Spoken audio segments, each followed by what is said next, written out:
I believe that the fires we're cast upon are the flames we shall become. I believe in a common calling where our temples pray as one. I believe in the word of wonder and a kingdom for the saved. Larry Pollock here with Luke Carroll, Leo Mayrhofer, and Hella Trevino. We have a interesting subject to talk about today. Something that I don't think many people do talk about is how do you finance your bodybuilding career, hobby, passion, whatever you want to call it. Before we get into the details of that and our ideas, I'm going to go through some real quick Arnold updates. We're just going to spend a few minutes with that. I'm going to share my screen real quick.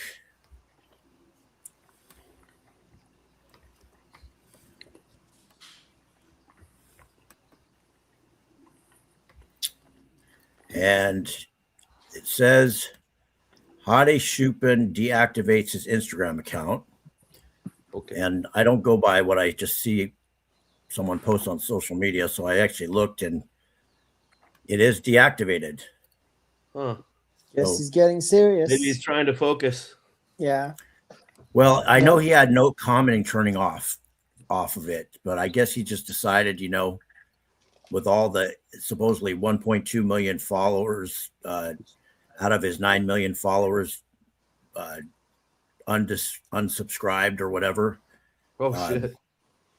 So Wow. he just decided to deactivate the thing. And Maybe because otherwise he's going to keep losing, and if he deactivates, they're True. going to stay. So he's going to activate it back when he wins, and he wouldn't lose all these people. Honestly, it's not a dumb move. I mean, If I that's the also case, think, yeah. I mean, the fans were very passionate about the whole political thing, and I'm sure, like right now, he just want to focus, and he doesn't want all this distractions and DMs and criticism and blah what it all brought. I mean, Yeah. right now he got to log in because he's got a serious shot for the title. True. yeah, the other guy, what's his name? Mike Summerfield. He said no more posts, no more updates. He's not doing any social media until the show. I trained with him yesterday, and Yeah. he posed after. Holy shit. Yeah. But he said he's not going to post anything more. He doesn't want to post anything I bet until he the will. show's over. You think he will? He can't not post. He's someone who's like, yeah, shadow mode, and then he's like, fuck it. He looks impressive, eh? Yeah, crazy good now. How many days do we have? It's on like the 5th or something like that, the Arnold? Yeah, the 5th. We're right. We're, what, 3 weeks from Saturday? Is it on Saturday? Then it's the 6th. Okay. Yeah. The 5th, I think it's a 2-day show for open, isn't it? Or did they change that? Yeah. But Mike is classic, right? So Yeah. I think it's Saturday morning and at night. All right. And that's the cool So thing. Martin- I can even watch classic without getting tickets. Martin's posted a few updates. He looks like he's holding a little water, but he looks like he's pretty much on track. He looks I pretty mean, lean. I would That's- expect. I mean, it looks Really? pretty You can tight. you can do a lot in the last 3 weeks. Yeah. Yeah. I mean, honestly, you don't want to be I too would- dry now. No. Like dry, but not too dry, So How many people get stuck in that thinking that they got to do look better than everyone else on Instagram 3 weeks out? And they that overshoot, and then they don't peak very well on the day of the show. can so backfire. The shows where I held the water like the longest time, I looked better. It's just a little film in the skin, and you just Yeah.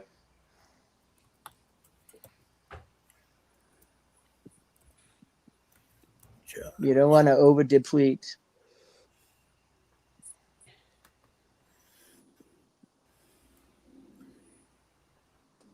Is it Andrew? Yeah. See what we got. Has he from posted anything Andrew. new on his page? Yeah, Andrew Jet. Oh, he doesn't really do too much like Just, physique stuff. like this. Yeah, he does a lot of training stuff. Big training stuff. Yeah. Yeah, it's hard to see in a. Guess he I don't doesn't think want he's to. posted anything since he did that. He don't want to reveal too much. Yeah. He's holding out. He posted this. When was that? How long ago was that? Okay, so that was like 2 weeks ago, 3 weeks ago. Well, there was a picture. But of that was back just a last photo. It month. wasn't even the. Yeah, Man, he looks like he's filling up that Smith I think it was machine. a few like, weeks ago. filling up that whole Smith machine. He's a big boy. Yeah. No, he's strong. All right, let's move on. And then We aren't going to know what's up until the day of all the right, show, anyway. let me get this off of here. Okay, so I've been doing this for 40 plus years. I actually started when I was 13, and I actually started in a hardcore bodybuilding gym around pro bodybuilders. And the first thing that I learned is most of the pro bodybuilders that I knew back in the 80s were pretty much broke, had very little money. They came out here to do a Weider contract, and Weider gave them just about enough money to barely pay for anything. I heard people were like sleeping in the cars, like at Gold's Gym Venice, in the parking That wasn't lot. pros. Well, there were people like that, but I think he gave them, basically enough money to, maybe get a 1-bedroom apartment and a few groceries, and that was about it. But I know when Rich Gasperi and Lee Haney first came out, they were both working construction. When they first showed up, they were training partners at Don Peters' gym, which later became the Gold's Gym. And Bertle Fox was there, and I don't think he had hardly any money, but I guess Weider gave him just enough to survive and train. And Weider didn't pay much, so everybody had to have. The same also Arnold and Franco Colombo. They also did construction. Mm-hmm. Yeah, they also did construction when they first came out. So Weider brought them out to be in the magazines, but didn't pay like hardly anything. Well, this is like 85, 80, 84, 85, 86, something like that? Or is this even before that? 81. Okay. Yeah. I first joined the gym when I was 13 or 14. That was 81 when Tom Platz did that 81 Olympia. Mm. I would love to have seen him train back in the day in his prime. Yeah, he was something. I saw him guest pose 1 week before the 1981 Olympia, and it was still to this day one of the freakiest things I've ever seen. Crazy. Anyways, just imagine to just train legs with him just once. So pretty much everybody had some kind of a job for, some kind of income coming from something to support their bodybuilding hobby, because there was no money to be made directly in bodybuilding at that time. There wasn't even such thing as a trainer certification. Like there were some trainers, but they were just like guys in the gym that trained people, but there wasn't actually a title of a trainer. So everybody was doing something. I remember coming up as a teenage bodybuilder. My father was a contractor, so I did some construction work. But I got my friends at the gym. My training partners actually were all older than me. And at 17 years old, they got me a job working in the nightclubs in Hollywood as a bouncer. And I would work the Whiskey, the Rainbow, and something called the Seven Seas. And we got $100 cash every night. Back then, $100 cash was decent. And we worked from I think it was like 9 at night till whatever, 3 in the morning or something like this. And then we'd all go out to breakfast at some place and then go home and sleep, get up and train and go back. So I did that. And then I got hooked up with the local steroid supplier. And for some reason, whatever reason, he decided to make me his guy to supply all of Gold's in Venice. So between the nightclub job and that, I was able to make enough money to basically live and pay for my training. And how much was a bottle of test in like 83, 84? Well, I would sell it to like a reseller guy, and he'd resell it at Gold's. Okay. I want to say, shit. I had a hookup with a pharmaceutical compounding place, and I would get real Steris, like real pharmaceutical, like testosterone, pretty much everything, DECA, you name it. I'd get big, like crates of it. I want to say it was like $20 to $40, something like that. Sounds about right with inflation. Yeah, it was like $20 to $40. Remember that sound about right with inflation. Actually, you're right. Sounds about way stuff too was much, scarce way too back then. expensive. It wasn't like now where you had like 1 million people selling stuff and people were making stuff. Like, yeah, I just had the hookups, so I was able to, get stuff where like no one else could. And actually, I paying for it. You know how I did that? I've always been pretty resourceful. I called the pharmaceutical companies, and I found out in order to buy steroids from a pharmaceutical company, you had to be a pharmaceutical wholesaler. You couldn't just buy it from like Organon or whatever. So there was a bunch of wholesalers that would sell to the pharmacies, and for the pharmacy even to get it, they had to get it from a wholesaler. So there's a bunch of wholesalers around my area in LA, and I just called them all up, saying like I was a pharmacy and I wanted to buy stuff. And I finally found one that I bring him cash and he just give me a big crate of steroids. Wow. Yeah, I was like 17, 18 years old, and I would just pull up with my pickup truck, and he'd load like 3 big crates of steroids in there, and I just give him a wad of cash. And I'm sure he knew I wasn't no pharmacist. I was a teenager, but he didn't care. I was bringing him a bunch of money. You were giving him cash. Yeah. And I found out later that guy was actually, that guy, he drove a Rolls Royce, so he made money. Uh-huh. And I think I found out later, I heard he got busted for selling actually like real amphetamines and stuff like that. Oh, he was down to do whatever. But I never had a problem. He just wanted to get rich. But yeah. So yeah, I was getting the real. And then Luis Freitas was kind of like my business partner in a way. He would get the stuff out of Brazil. So I would get the Steris stuff, the American stuff like DECA, TESS, basically that. And he would get like Anadrol from Brazil and some other more exotic stuff. So he would get the Steris stuff for me, and I would get that stuff from him. And between the two of us, and then I had a connection from Holland that Mike Menser hooked me up with. This guy from Holland would send me stuff. Just some different odd, weird things. You were set up pretty good.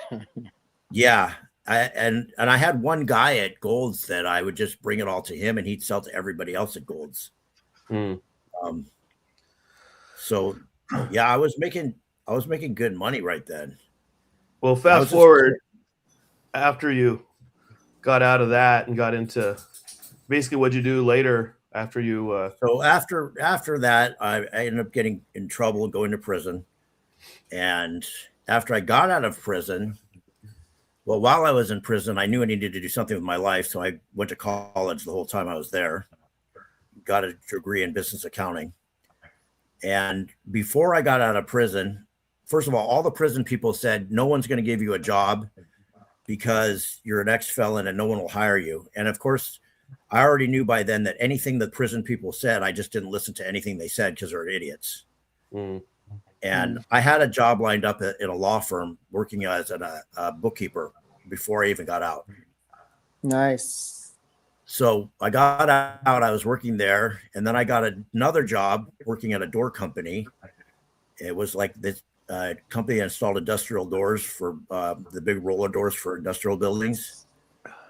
And my job was to go around these industrial sites and put these big stickers up they had on the doors and take the competitor stickers off. And I got paid minimum wage for doing that. And then I got a job at the knife selling company selling knives, and it was straight commission.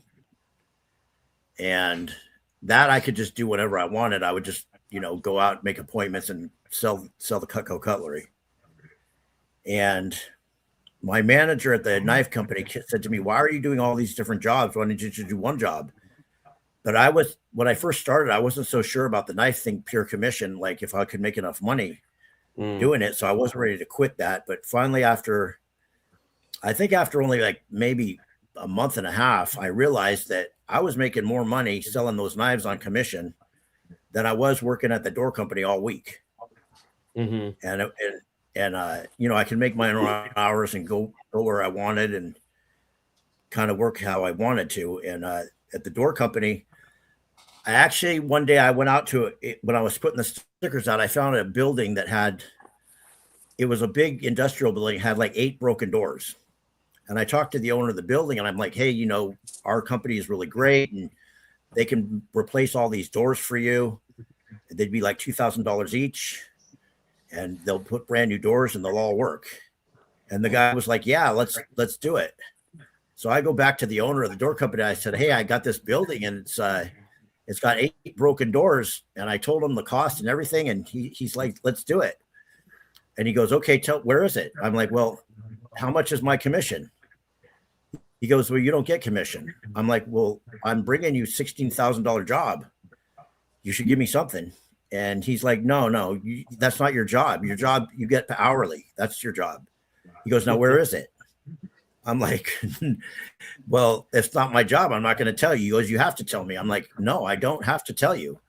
If you don't pay me something, I'm not going to freaking tell you." And the guy was a dumbass. Like, I have a $16,000 job. He could have thrown me, $500 or something, right? Yeah. But he's like, "No, we don't pay you for that. You just get paid your hourly." And I was like, "Well, I'm just not going to tell you." Bye. Yep. So, that was dumb on his part. He should have just given me something. Did you go to someone else? No, I didn't know anybody else in the door business, but I just realized, like, okay, I'm never going to make any money here doing this hourly bullshit because it's not adding up. No matter how many hours I'm walking around this industrial site doing this shit, it's not making me enough money. And he's not going to pay me any commissions, and I'm making commissions selling the knives. So I just went full on to that. And my first year, I was #1 sales rep in the nation, which I wasn't trying to be that. I was just trying to make money. I didn't even until like a week before the end of the year that my manager says, you have a chance to be #1 sales rep in the nation, and this thing, something called All American. I didn't even know I was literally just trying to make money because I needed money to live. And from there, I got promoted into a management position, went to it as a branch manager, then a district manager. And I worked as a district manager there for about 10 years. And there I made pretty decent money as a district manager. And I started competing again when I was working as a district manager there. And one thing I really liked about that was my competing my income had nothing to do with bodybuilding. I wasn't dependent on bodybuilding for anything. I mean, it was like I made my money working as a marketing manager, and by bodybuilding I did on my own. And because I was a manager, I could actually make my own hours, sort of. I did work a lot of hours, but I could work around, I could train in the middle of the day. and then, do things that I needed to do. You know So what I'm that thinking?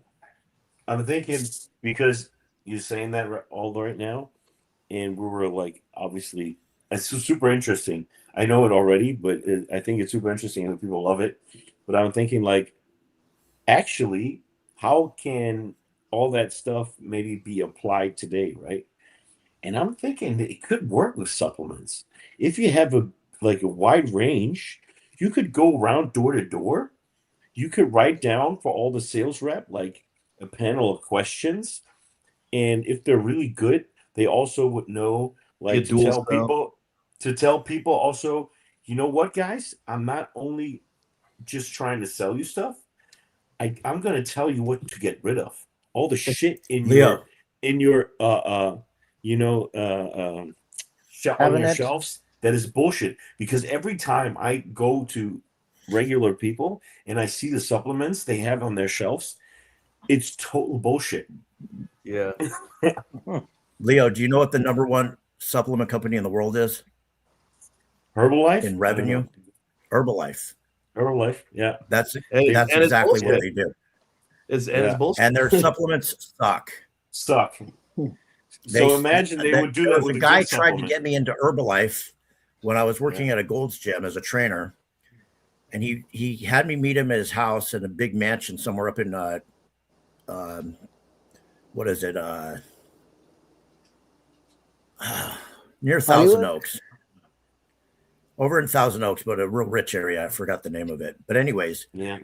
he makes me a protein shake, and he has me try it, and it's pretty freaking good. It's pretty sweet. Yeah, it's full of And I sugar, said, huh? I said to him, I said, can I see? No, I said, can I see the bottle?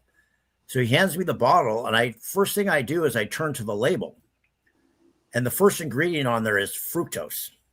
And he sees me looking at that, and he says to me, "You can't think like that." I didn't even say anything. He's like, "You can't think like that. You got to think about the money." And I'm like, "No, this is bullshit. This is just a sugar." It was sugar with like barely any protein in it. It was just crap. Yeah. And he's like, no, just think about the money. And I'm like, nah, I can't sell this shit. This is garbage.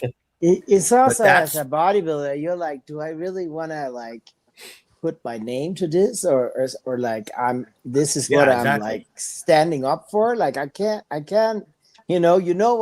shit it is. You just can't like get yourself to sell some shit to others. Like I've never I didn't want to taken do on it. like a sponsorship deal or anything if I knew the product was crap and I was going to promote it. Never, ever. I mean, But I think yeah, every supplement company out there has crap products. I don't think pre-workouts are smart in any conceivable way, but I mean, I still get sponsored by them. So I do promote the products that I think are good, and I just leave the ones that I don't. You don't like pre-workouts? No, I think 1,000 milligrams of caffeine is fucking hot garbage. Oh, yeah, of course. Eat some But fucking real there's- food, sleep, get your hydration, get some salt, and then you can train for real. I You're didn't not even know there was a starve pre-workout with and not 1,000 sleep and think milligrams. you're actually bodybuilding by taking fucking. I do like some of the pump product pre-workouts that are like Yeah, non-stim for real. Me too. pre-workout. I usually train at night, so I do the no stim ones. I like the the pump products with the no stim.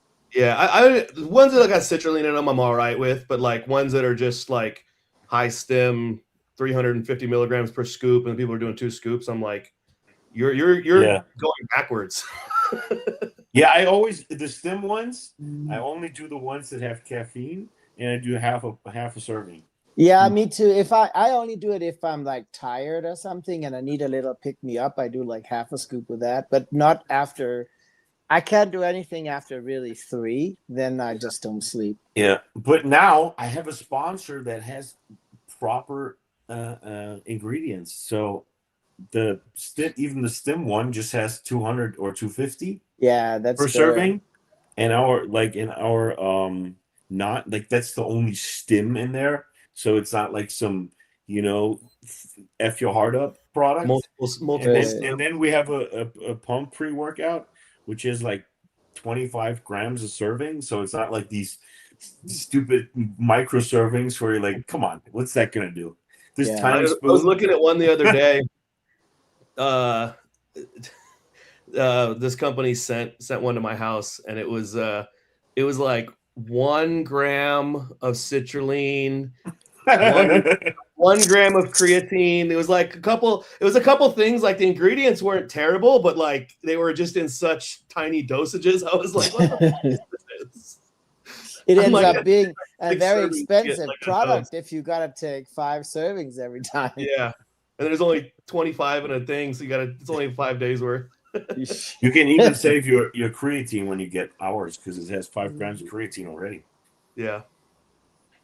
Yeah. So, anyways, yeah, Herbalife is a network marketing company, and they're the biggest vitamin company in the world, and that's what they do. It's so funny because the first time I came to the U.S., the first time I came to New York, like, I don't know, some guy contacted me on Instagram, and I went there, and he didn't say what it was about, and it sounded cool.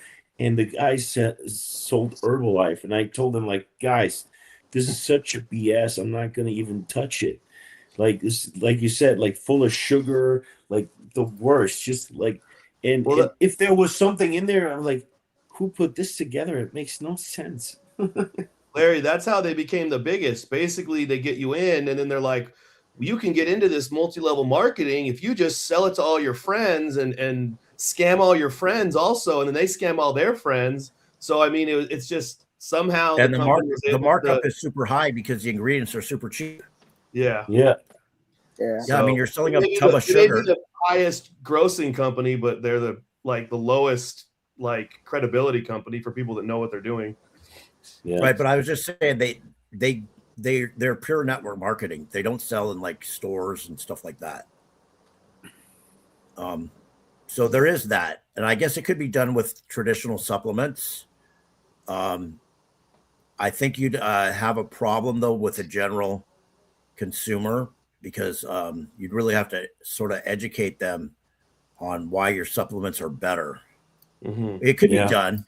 Well, that's what we have to do anyways in the industry now to get people to buy, cyclodextrin compared to some other cheaper dextrose or something. We're like, no, this is better because it causes less, these other issues. So you have to educate anyways to show like why you're using a similar, but yeah, but I'm saying like you have a specific audience we sell supplements to in the supplement industry. I think going to a random person, door to door. I think Herbalife is more like for just regular people. I've actually seen it in supermarkets now in like newer time that they're trying to market it just to like the regular person that wants to lose weight, and they call it like meal replacement shake. Yeah. And you turn it around and you say, yikes. I think what they did well is they have like a system. They're like all their stuff kind of works together, and then you have to buy the whole package, and now you're skipping meals, and people will get results from that if they start putting down Oreos and milk, and they start doing something higher protein. But most of it was based on that you weren't really supposed to eat much food. It was like mostly like meal replacements and shakers and some vitamin powder and this and that. So I think that like the reason that supplement companies like the ones that we, lean on, or the ones that we use, don't probably grow as big is because they're individualizing on like specific products. Like maybe they have a couple that fit together, but they're not like trying to sell like the whole system of like, okay, now you got to buy the protein, and then you buy the creatine that goes with it, and then the digestive enzymes that go with that, and then like all the things. So they're kind of like, they aren't like marketing on that, like get you within the ecosystem, and then keep you in the ecosystem, and then like you sell the ecosystem to your neighbor. I mean, it's purely made for profit. It's not made for like, we want to really give people a quality product. Like if you pick really like the bodybuilding hardcore supplements, I like Morphogen Nutrition, and their products are so specialized that some of them are really just for bodybuilders or people that are more serious. It's also like more expensive, whereas this one is just cheap shit put into a product. They built like this big system. You got to have it all, and it's just they put so many millions into marketing. I mean, it's just like a lot of everything else. You know, you go to the store and it's like you get all these like shit foods that are just made for mass production, mass consumption, and mass product is like the cheaper we can make the product and the higher margin we can sell it for, Yeah. the better. Yeah, that's But their thing. But to get back to Larry's point, I think it's way easier to sell to a regular people because they don't know shit. They believe everything. You know, when I see what they have on the shelf and what kind of stupid advice they listen to, and when they tell me how this works and what it's doing, I'm like, oh Lord. Yeah. Oh my Well, I mean, God, you I go through believe it. all this crap? I can't believe it. Dude, people, they believe everything. You could tell them this stuff is going to make you fly. And they were like, oh, really?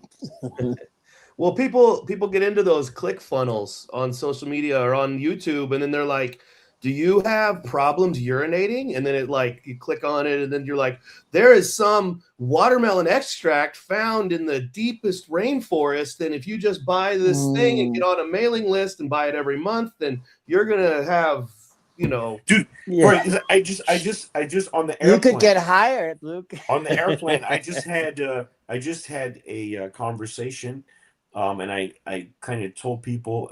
So the guy on the right of me just got on tirzepatide, from a brand from his doctor, and the other woman from the left of me, she said, "Oh, Ozempic is also going to ramp up your metabolism," and I'm like, "No, No, like it's gonna no." reduce your Yeah, everything. who told like? Yeah, she was just at the doctor and he said that. I'm like, yeah, okay, sure. Well, maybe we should get back to how The- to make money in Yeah, lie bodybuilding. to people and sell them stuff. Well, I think Larry's story is kind of interesting because, you know, kind of after he did all those jobs and he started getting back into it, he opened the gym, and then I think that's where he's kind of going with this, that he was able to turn his life passion into like an income now, where he's that's what I wanted to hear. Like, when did you open your gym, and how did that So, come about? I thought Larry's advice was go to Mexico and sell steroids. No? Well, I was going to say I It's worked one as a way. marketing manager for 10 years there, and I left there because they refused to give me a promotion that I had earned for like 5 years in a row. And so I just fed up with them. It was purely political. I had definitely earned the promotion over and over again, and they just basically told me that, you know, you don't kiss ass the way we want you to, so you're not going to get that. That's just the way it works in corporate, you know. And so I realized that even though I was running my own show, so to speak, because I was an independent contractor, I was being held down by, they just wouldn't let me go any higher. They actually promoted somebody underneath me to be my district manager. No, I was a district manager to be my division manager, instead of giving me the division manager promotion, just because I was the guy that when we would go to these big meetings with the top sellers in the company, and they would tell some bullshit because they were scammers in sort of a way. And I would be like, why do you need to do that? I don't do that. I don't make up stories, and I'm kicking all your ass. They didn't want to hear that. So I left that company. I went to a company called Carroll International, which was another network marketing company. And they sold also kitchen cutlery, but they sold juicers and air filter machines and all sorts of stuff. And they got a few Vector managers that had left Vector, and they wanted us to recreate a Vector for them, like using the Vector system of selling cutlery for their company. So I went to a meeting in Florida, and I came back off the airplane, and I was all psyched to get going. They had said we had big money behind us, and they were going to do this thing. And I went straight to doing it. And I right away opened an office and started recruiting people and using all the stuff I learned from Vector. And beginning of the first summer, I'm getting ready to ship our first $100,000 week. And that was good, $100,000, but I had shipped and vectored, $300,000 weeks. That's mean we sold $300,000 in a single week of merchandise. And when I shipped that $100,000 week, there was no response on their end. And I called them. I'm like, so what's going on? And they said, we've never had this many orders come in at one time. We don't have all of the stuff in inventory. We're back ordered. I'm like, so what does that mean? They're like, well, it might be 3 months before we can ship all this stuff out. And I'm like, okay, so then what? And he goes, well, we can't pay you or the sales reps till the stuff gets shipped, because they're thinking, people might cancel because they're not getting their stuff right away. And I'm like, whoa, wait a minute. I have these sales reps. I just told them, they're going to make a lot of money. They got to kick ass. And they did. And you need to pay them. And I need to get paid. Like, we're kicking ass, like you said. And you're telling me you're backward. That's your fucking problem. And they're like, well, there's nothing we can do. We're back ordered. And I'm like, oh, this is just not going to work. And I'm like, this is bad. Yeah, this is 100,000. We're just getting started here. I got this $100,000 week. What are you going to do when I ship a $300,000 week? Like, you can't even keep up with this. They were not prepared. Yeah. All the talk that they said, they were not. I guess they weren't what they said they were. It's like it had all this big money and inventory and whatnot. Right. So I just ditched them, and I got an offer to be a training manager at a new chain of gyms that was going to open up in Mission Viejo. And it was one of the gyms supposed to be part of a new chain that was going to open. And the people that were behind it supposedly were former owners of Bally's. Was that in Orange County? Yeah, Mission Viejo is Orange County. So I left San Fernando Valley, moved down to Mission Viejo, and I go into this gym. They bought a world gym that was going under from some people, and I think they got it for pennies on the dollar. And I was supposed to be the training manager. And they brought another guy in there who was the gym manager. Well, that gym manager guy was a dumbass. He didn't know anything about marketing or anything. And meanwhile, I'm trying to run these trainers. We got like 8 trainers there. And they're not doing any advertising. So I asked them, I'm like, are you guys going to advertise or what? How are you going to make this thing happen? I said, if you print up flyers, I'll go pass them around the area. Just make up like postcards and I'll pass them all. I'll have the trainers and we'll pass them all over to get some people coming in. They didn't want to pay for that. It was like a few $100s, because that's what I did in Vector. I would this is before we didn't have, social media or anything like that. So I would like print out posters and flyers, and I just put them all over the colleges and pass them out. And that's how we advertised. I did direct mailing and stuff like this, but they didn't want to spend any money. So one day they called me and they said, it's a Sunday. And they said, the manager can't come in tomorrow. He's got some emergency. Can you come and cover for him? And I'm like, all right, I'll do it. So I go in a Sunday morning. I go in like 5 a.m. and I'm sitting there behind the desk. There's not a single person in that gym. It's dead. It's Sunday morning in Mission Viejo. No one's coming to the gym. The parking lot doesn't have a single car in it. There's no one there. And the guy calls me and he's like, it was around 9 o'clock. And he calls me, he goes, what do you got up? And that means, how much did you sell? I'm like, nothing. He goes, that's not acceptable. I'm like, dude, there's not a single person in this gym. What Nobody's were you going to do about that? I'm like, who would you want me to sell to? There's nobody here. Like run around on the street with a big flag or banner? What did he expect? Well, I asked him to make flyers. I told him I'd go pass them out. They didn't want to do that. And he goes, that's not acceptable. I said, look, dude, it's not even my job to be here. I'm doing you a favor just being here. I got up at 4 in the morning to come here at 5 in the morning just to hang out because you asked me to. It's not my fault that there's no one here. And he goes, well, we don't need any favors. I'm like, okay, then I quit. Because I knew that wasn't going anywhere. So I'm like, okay. So I did some personal training down there and a couple other gyms, and I'm like, you know, I got to do something here. Something's got to give. And right then, Dr. Cohen, he got taken out of Mexico. He was the one running Quality Vet and Dankel and all that. And they were supplying I think it was 70% of the U.S. market in anabolics for a long time. So he got taken out and the market went dry. And I saw the opportunity. I'm like, I would go down to Mexico, and that used to go into Mexico, and the pharmacies would be stacked the shelves with Animal Power, Dankel, and Quality Vet, which was all owned by Dr. Cohen. And now there was just nothing. So I'm like, there's nothing here. And prior to that, I had started making Trenbolone for me and my powerlifting friend out of the pellets.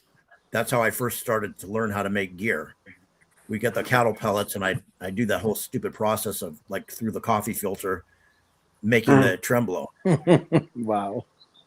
And I can tell you that was the strongest Trenbolone I ever had. It was, I don't know what the actual dosage was. It was out of the coffee filter. Yep. Yeah, you basically take the pellets, you put it in a coffee filter, put benzyl alcohol in there, and you just let it sit overnight and strain into a jar, and whatever solution came through, that was Trenbolone, good stuff with benzyl alcohol, and the glue would get stuck in the coffee filter.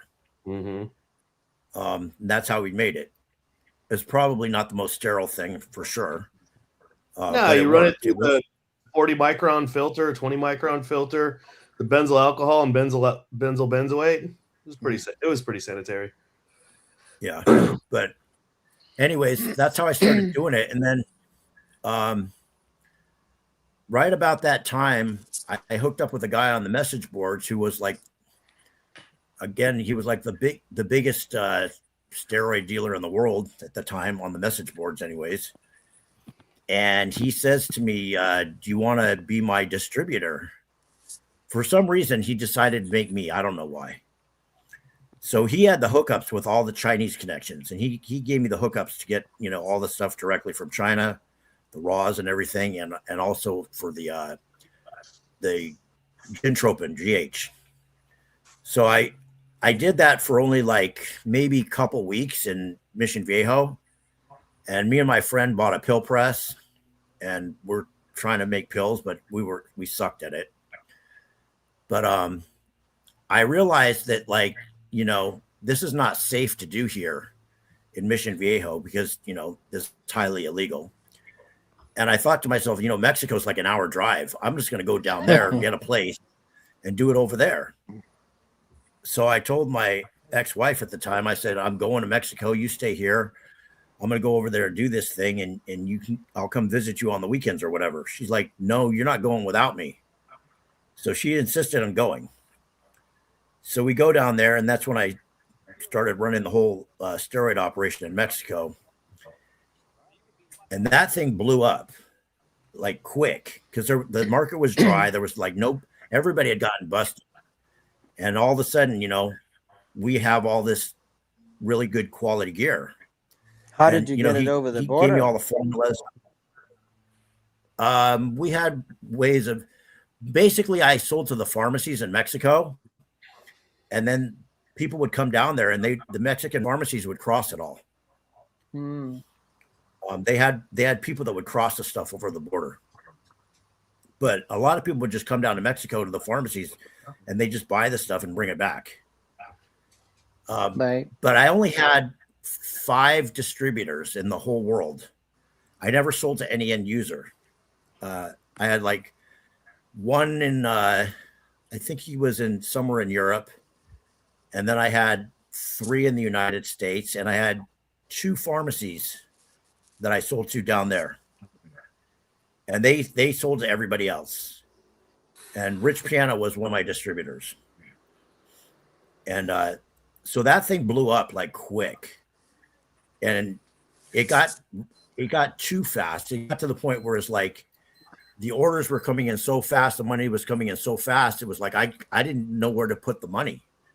I went down to Belize and opened a bank account and put some money in there, but it was just like there was too much money coming in to even put in a bank. So anything that went crazy for like a year. We made like more money than I knew what to do with. Whoops. Did I just lose you guys? No, I can hear you. No, we're here. Oh, that was weird. It just my screen flashed. You're frozen right now. Anyways, Operation Raw Deal went down. They took down all the steroid labs in all the whole world. And I was the last one. And they finally sent the cartel after me because I was outside their jurisdiction. They couldn't come get me. And so they came and got me. And anyways, went through all that stuff. Ended up back in the U.S. and I was on federal, what do you call it? It wasn't probation. It was basically you're waiting to go to trial. So I had an ankle bracelet on, and they told me as part of my condition of bond, I had to have a job. And my mother put a property bond on her house as bail. So as part of my bond, I had to live in Camarillo. I had to stay there and get a job. So I went around Camarillo and I'm like looking around like for jobs, and I applied at a few places, but there was like nothing going on that I wanted to do there. There was like just nothing. And I thought to myself, you know what? I'm just going to open a gym. And so I did. And I remember when I first told people I'm going to open a gym here in Camarillo, and people were like, you can't do that. Is it like a really small town? Yeah, it's like a small town, like a kind of a retirement community. And I remember even the local realtors there like said to me, like, you can't just come here and open a gym. This is like our town. You have to go through us and stuff like this. And I'm like you don't know who I am. And so I just found an owner of a building. And as part of my job as a marketing manager for Vector, part of my job was to open branch offices in the summer, which means I had to go out and find cheap office space. So they already had taught me how to negotiate rents and stuff like this. So I found a building owner. I bypassed the realtors. By the way, anybody who's ever going to rent a place, do not use a realtor. They are there to screw you. Go to the building owner directly. There's ways to do that, and make the deal with him, because he will make a good deal because he wants your business and he's not trying to make a commission on you. The realtor is trying to screw you. That's all. They just want commission. So they're going to pump up the price as much as they can, because once the deal is done, they get their commission and they're out. Right. So I don't like realtors. And any realtors watching this, that's what I have to say to you. Can you not see me right now? We see you. Yeah, we see you. That's weird. I see you, but you're frozen. Huh. I don't know why. Maybe turn the camera on and off. It's okay. The important part is the audio. Okay. So anyways, as long as you guys can see me. So anyways, I opened that gym in Camarillo, and it was a learning experience. I'll tell you that. I did the advertising that I learned in Vector. I did direct mail, which we mailed out flyers to the area and put ads. And remember, this is before social media. So we just put ads in, whatever publications we could find. We had a grand opening and we had it published in the little local newspaper stuff. And so I actually ran that gym for 2.5, 3 years while I was on federal bond. And I had no idea how long the federal bond was going to go on for, but we actually made it work. It didn't make a lot of money, but it made enough. I got lucky buying equipment. I found 3 gyms that were going out of business, and I bought all of their equipment, and I kept all the pieces that I wanted, and I sold the stuff I didn't want. So I had pretty good equipment right from the get-go. And I didn't have to spend a whole lot of money on it, because like this one gym was down in San Diego, and a friend of mine was at a equipment reseller, and he's like, hey, this gym's going out of business in San Diego. They got some good stuff. You should go check it out. And I really had no idea what they had or what it was going to cost or anything. So I just got myself and one of my workers, and we got one big U-Haul truck, and we drove down there, and we walk into this gym I think it was on a Sunday morning, and the janitor was there, and apparently the owner and some trainer, some rich guy was the owner, and a trainer opened this gym, and for whatever reason, it wasn't going to work out, and they just left it, and they left the janitor to deal with it. And he told me, but basically Monday morning, the gym owner is going to close up the building, and whatever's in the building is going to be stuck there. And this janitor guy, he had no idea like what he was going to do with this equipment. It was just tons of equipment, all the Avanco dumbbells up to 200 pounds, all this Icarian. I mean, really good stuff in perfect condition. Why wasn't he going to sell it? He was a janitor. He had no idea. He had the owner. Why wasn't he selling it? I don't know why they just ditched the place. I guess it was some rich guy. He had a trainer. They had a falling out. Whatever happened, and they were just like, fuck it, and left. And the trainer took off. And so I said to the guy, I'm like, there was a big Icarian multi-station. I said, how much you want for that piece there? And he's like, I don't know. I'm like, how about I give you 1,000 for it? He goes, okay. And I realized right then he has no idea what any of this costs, what it's worth, or anything. I said, you know what? What are you going to do with all this stuff? He goes, I don't know. I said, I'll tell you what I'll do for you. How about I give you 5,000 and I'll just take everything here and I'll clean this place out for you. And you won't have to deal with it. He goes, yeah, deal. So me and my friend went and got another U-Haul truck from a close other U-Haul. We came back with the 2 U-Haul trucks. We got a bunch of day laborers from the local Home Depot, and we loaded up both of those trucks full, packed with everything that was in that gym. And we drove it back. He drove one, I drove the other one back, and we brought it back to our gym in Camarillo. We had all this equipment. Did it fit? Yeah, I had a pretty big space in Camarillo. It was a big warehouse type space. And yeah, so I got probably $100,000 of equipment right there for $5,000. Wow. Are you still there? No, that was my first location. So we were there for like almost 3 years. And then finally it came down to my case was at the point where I had gotten some evidence that I had gotten proof that the DEA was working with the cartel. I had an audio tape of the guy who turned me in talking about the whole thing, which is crazy. So I told my lawyer, I said, I have this audio tape. This incriminates them. I want you to show this to the judge and everybody, and I want this thing thrown out because it shows like what they did. And right away they come and they go, okay, we have a deal for you. You take 24 months, and we're going to let her off. And I always told my ex-wife if there was a problem, I would make sure she didn't get in trouble. So I should have fought it because they didn't really have a case against me, and I had stuff against them. But I took the 24 months just to let her get out of it. So the idea was she was supposed to run the gym, and I was supposed to, go do my little bit of time and then come back. Well, I ended up out of the 24 months, I ended up doing 14 months because there was like I got halfway house plus time off for good behavior and this kind of thing. So 2 months before I'm going to get out, she sells everything she can and she takes off.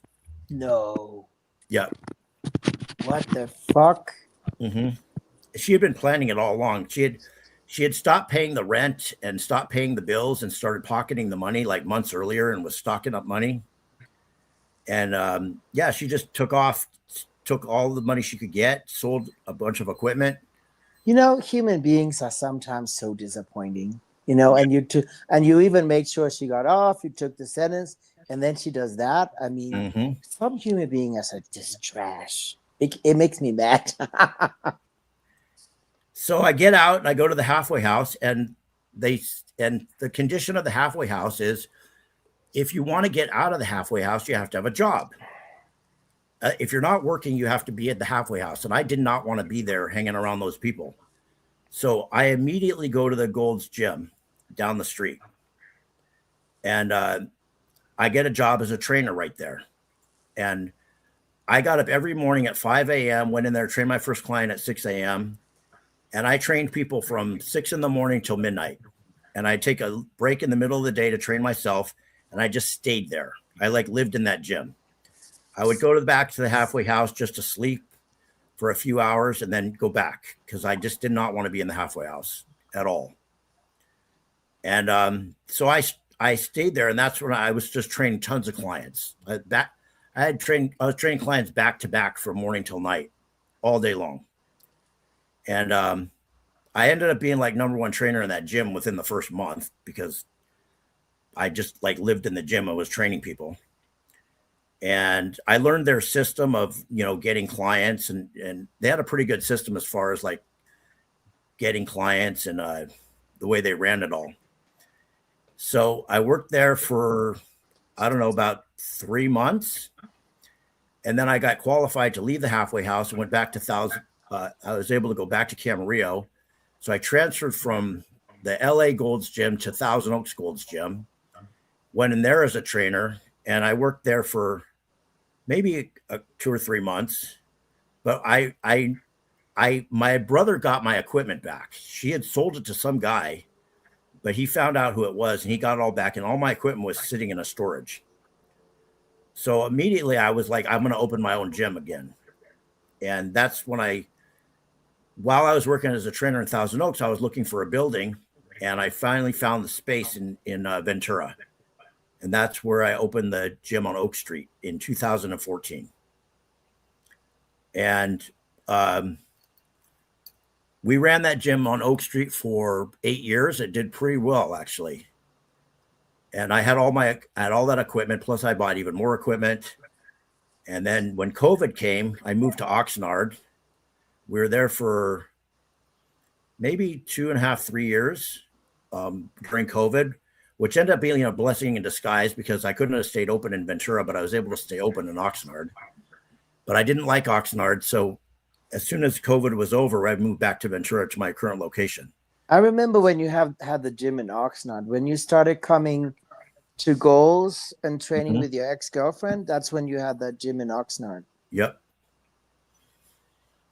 And now we're in the Ventura location. I think we've been there about 3 years now.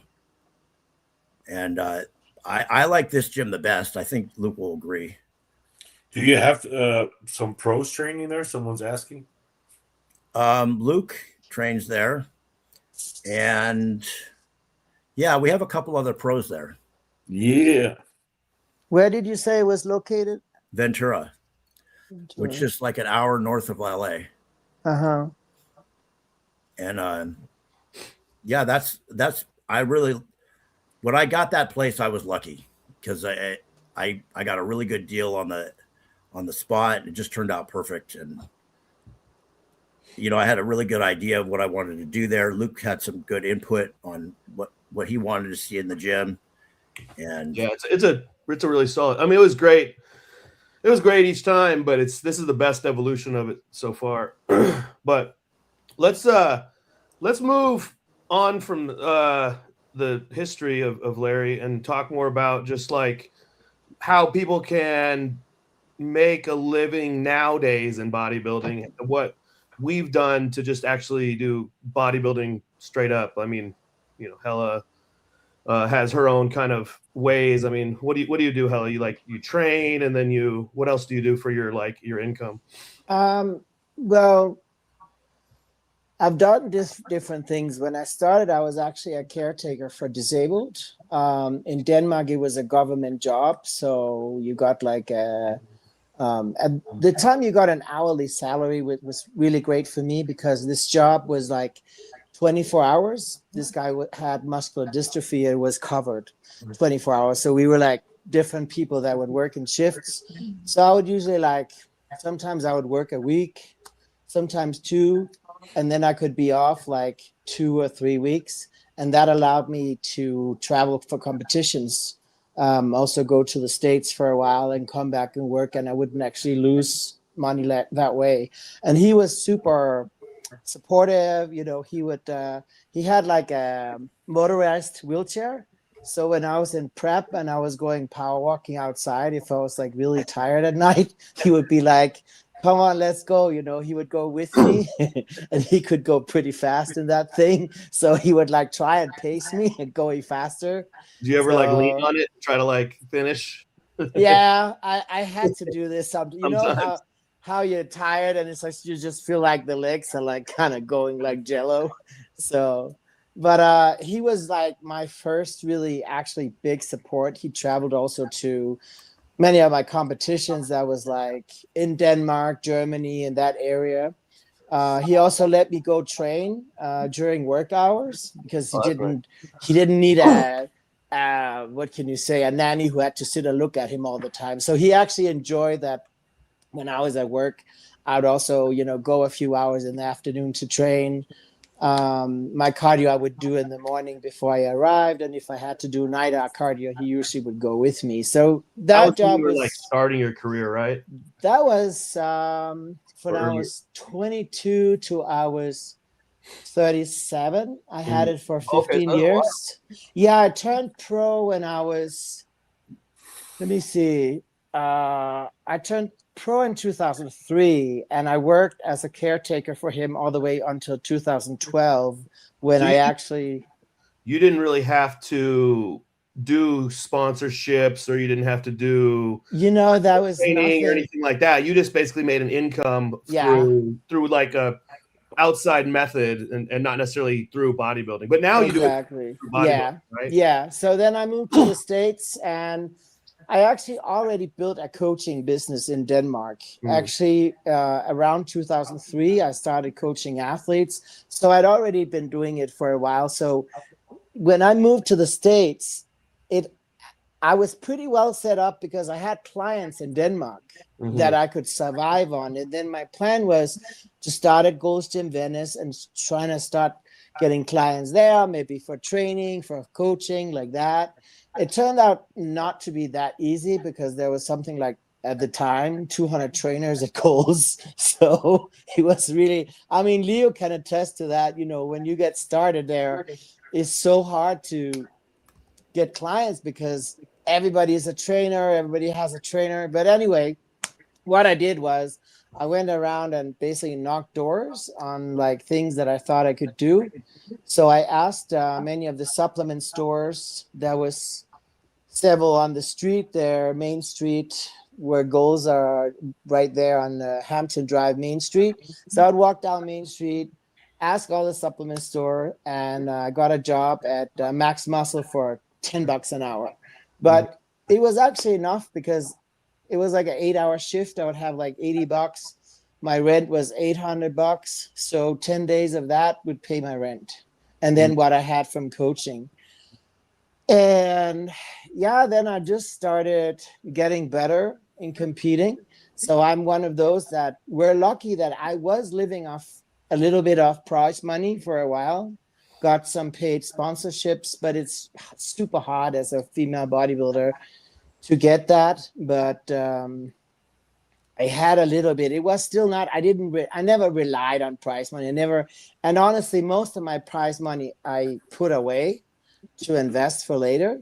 It was really only if I had to take something, but I usually always, relied on my coaching. So I was in an era where, the Olympia got shut down for us in 2014, was the last one. They took women's bodybuilding out. Remember, I just came in 12, so I just had 2 years where I competed, and I was just getting better. I had a big break from 2003 to 2011. I actually did not compete because of a back injury, 2 herniated discs. decided to make a comeback in 2011. I won the FIBO Pro. And then I decided, okay, I want to go full in on my career, moved to the States in 12. I don't think I was in Olympia 12 and 12. Maybe I was in 11 because I qualified. And that was a few years I didn't make it. I was just kind of like getting back. Mm. And then 14, it was taken out. So, of course, it was devastating. I came there to win the Olympia. And then as I was progressing and getting better, he was gone. Yeah. But then actually something even better happened in terms of, like, you could say money and also branding for women's bodybuilding, is that Jake Wood, who owns the Olympia now, he founded the Rising Phoenix World Championships, which was the Olympia at the time. Yeah. So between 14 and 2020, there was no Olympia. Mm-hmm. 14 was the just last. Rising Phoenix, right? Yeah. Yeah. So I won in 17. So I won 50 grand and Wow. a Jeep. Oh, nice. Yeah. Jake Wood hooked it up. He hooked it up. Plus we had sponsorships. I mean, at the time, you know, he sent us out 3 times a year to different shows in the US. We also actually went to FIBO. He would pay us $1,000 a day for booth work, plus flight, plus I think $100 a day for food. That's like a hotel. new age Weeder. Like basically he's like a new age Weeder, but for like women's bodybuilding. Weeder was that for basically just men's. He might have dabbled in like women's a little bit, but I think mostly just like, you know, the men through the 90s and early 2000s. Yeah. So he really he tried to make a comeback. I mean, I would go like easily make $3 grand on a weekend, and then like paid photo shoots, you could get like 1 or 2 hours. They would pay $300 an hour. Yeah. And they had their own platform. Like, it wasn't like no schmoey shit or nudity. It was like Wings of Strength own pay site where they would put the bikini pictures or whatever dress photos you made. Yeah. So that was a little extra. And any show you went to, even if you just went like as an ambassador but didn't compete, you could get a paid photo shoot. So the money then was really good in those years. Yeah. Unfortunately, I bombed it in 18. I switched to a new coach and totally bombed. Didn't do well. Didn't do well. Just watery, didn't look good. Disaster. Switched again the coach, and I actually started. Well, I had Chris Aceto in 17 when I won. Okay. And then, unfortunately, we worked for 2 years, and I love working with him. Then he decided, you know, they're Muslim, not to work with women. Oh. So I was really, so I found another coach that, fucked it up, honestly. Hey, he left you kind of high and dry on that one. It sucks. Yeah, that's really, really sucked. So, and he didn't tell me, he was like reluctant to tell me because we really worked well together and he knew I would never fucking leave him. So he waited all the way to Arnold around May to tell me. And I already had qualifiers lined up. So I had to like quickly find somebody else. And, you know, there are some of these bragging coaches that say, oh, I work with this one and that one and I can do it all. And he was like, I'll sponsor you. And I went with that and it was a disaster. Lost the title. Then I went to Shelby Starnes, which had some good and bad mixed. But for me, he was good. I told you to get away right away. Remember? Yeah. Leave the guy. Well, honestly, he didn't do me bad. Like I won Tampa Pro in 19, and then I won the Rising Phoenix, and then they upped the car. So from a Jeep, it went to a Dodge Hellcat SRT, 800 horsepower. It was $100,000 car. Plus, I got the 50 grand. So what year was that? That was 19. Okay. So those were golden times. You came back strong after the poor showing in 18. Yeah, I came back strong. Okay. And then in 20, the Olympia came back. And then that was a few years. I lost the title again. Shelby, I'll say he just wasn't good at peaking consistently. So Okay. I loved him as a prep coach, like the whole journey.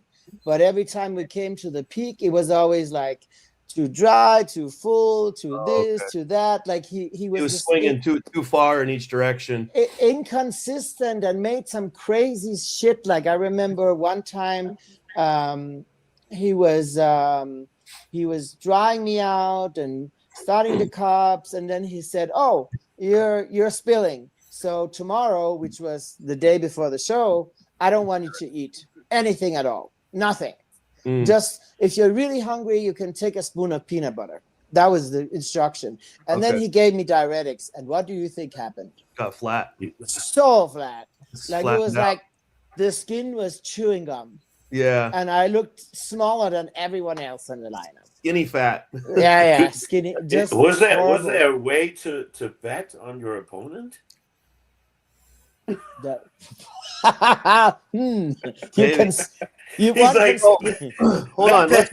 Everyone thinks Hella's gonna win. I know better. one can speculate, right? So Hella, let's kind of like go to like what you're doing now to make money at the bodybuilding. Well- are you retired, or are you gonna make another comeback, or are you?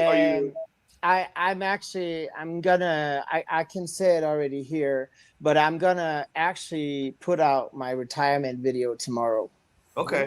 where I'm gonna announce that I will not be competing again. Okay. I turned 50 this year, and I think it's enough. I had a dream of competing again. Like, once a bodybuilder, always a bodybuilder. It's hard to retire. It's really fucking hard because, I look at bodybuilding videos or photos of the others or Instagram and the itch, or I see a show and I'm like, oh yeah. I went to the Danish Nationals in September, and I was like, yeah, I sat there at the show and I saw the bodies. And I'm going to compete again, and I'm going to do this, and I'm going to get so shredded. And Every time I go to the Olympia, I'm so excited. Yeah. I'm going to have a good off season, and I'm going to put out so much muscle. But the reality of it, like, I had a knee surgery last year, and I have no cartilage in my knee, both knees. I had cartilage induction in Germany. I have herniated disc in my lower back. I have herniated disc in my neck. I had a double tendon tear in 22. I think it's enough, it's time to hang it up. Are you getting any like sarcopenia now, where your muscle just isn't like full like it was 10, 15 years ago, or is it not really hitting you yet? Mostly just joint injuries? A little bit. I would say I'm still super good. I mean, I was 4th in 24 at the Olympia. Yeah. Then I took the year off. Obviously, I needed some knee surgeries. But I think for being 50, my body is really good. Yeah. But my first show was in 1998. So, Wow.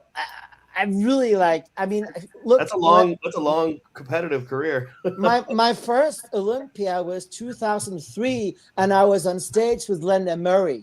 Yeah. I mean, there's no one left like from that era. True. With Linda Murray, Vicky Gates, You're the last Betty holdout. Pariso. I'm the last one. But my question now is, now that you're kind of maybe on the backside of your career, how is bodybuilding going to continue to pay your income, or are you planning on going back into the workforce after retirement, or like how are you going to like continue to cultivate the career you had to turn that into more income going forward? So I have founded a company. I think probably about 1.5 years ago. It's called Team for Pro. And I'm coaching together with Gina Cavaliero and Irene Anderson. They are also retired pros, newly retired pros. So we coach both men and women, but we put a big emphasis on women because we are women, and we've seen so much damage over the years. I mean, I've been coaching for now, what is it, almost 23 years. Yeah. And I've seen so much damage on women because they were coached not to blame a man, but still a little bit, They know, were coached to be a man almost. They were coached by a man to be a man you bodybuilder. just can't say, oh, I'm a male, I take 750 grams of test, let's cut it in half and give it to a woman, like you cannot do that. Like, Yeah.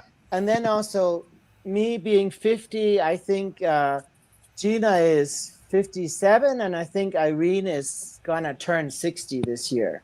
And Irene is also one, she's been there from the start. Okay. She's been competing as long as I have. Are they all they're all doing the this company with you to kind of create a company? Yeah, it's us three, and we're actually launching a website here probably in a week. We'll have a website up. We coach both lifestyle, we coach competitive athletes, as I said, men and women, but we focus a lot on the female market to really help females. So they want to compete, they want to do pets. We want to do it as healthy as possible with the blood work, with screening, even like heart screening. We talked about that in a prior episode. I'm, by the way, going to the cardiologist tomorrow to get the big heart exam. But we know, and also like our age, we can help anyone. Menopause, perimenopause, after menopause, young, teenager. There's no one. We've been all those ages ourselves. So, we know how to help any age of woman, how to handle the estrogen, the progesterone, the testosterone. Also how to diet, like dieting a menopausal woman is not the same as dieting a 30-year-old guy. So that's something that I'm focusing a lot on. That's one aspect. Then I have been a digital nomad this is the 5th year that I'm traveling. I lived in LA for 10 years and left LA. Wait, what's a digital nomad? You just travel instead of... Well, since I make money online, it's purely online. I do posing sessions. Okay. I do life coaching, help people if they need direction, guidance, different perspective, help with their mental issues. And then I do the competition prep, and then I do the lifestyle for people that just want to get fit. Okay. So that's how you've leveraged your experience into just an income now, where you're, maybe you're not competing. You haven't been for a little while. I mean, you did in 24, but then you had the surgery and stuff like that. So since then, not being, do you have sponsorships currently, or are you, what are you doing? I'm sponsored by Better Body at Gasp. Okay. Leo is as well. I should have won the shirt. No, we're partners. We are partners. Michael hates the word. No, he loves the word family. We are part of the Better Bodies and Gasp family. Yeah, we're part of the family. And so, do you have a supplement sponsor also, or do you? I do not. Okay, so you just do your own thing on that. So basically, Gasp is your only consistent sponsor. Yeah. Yes.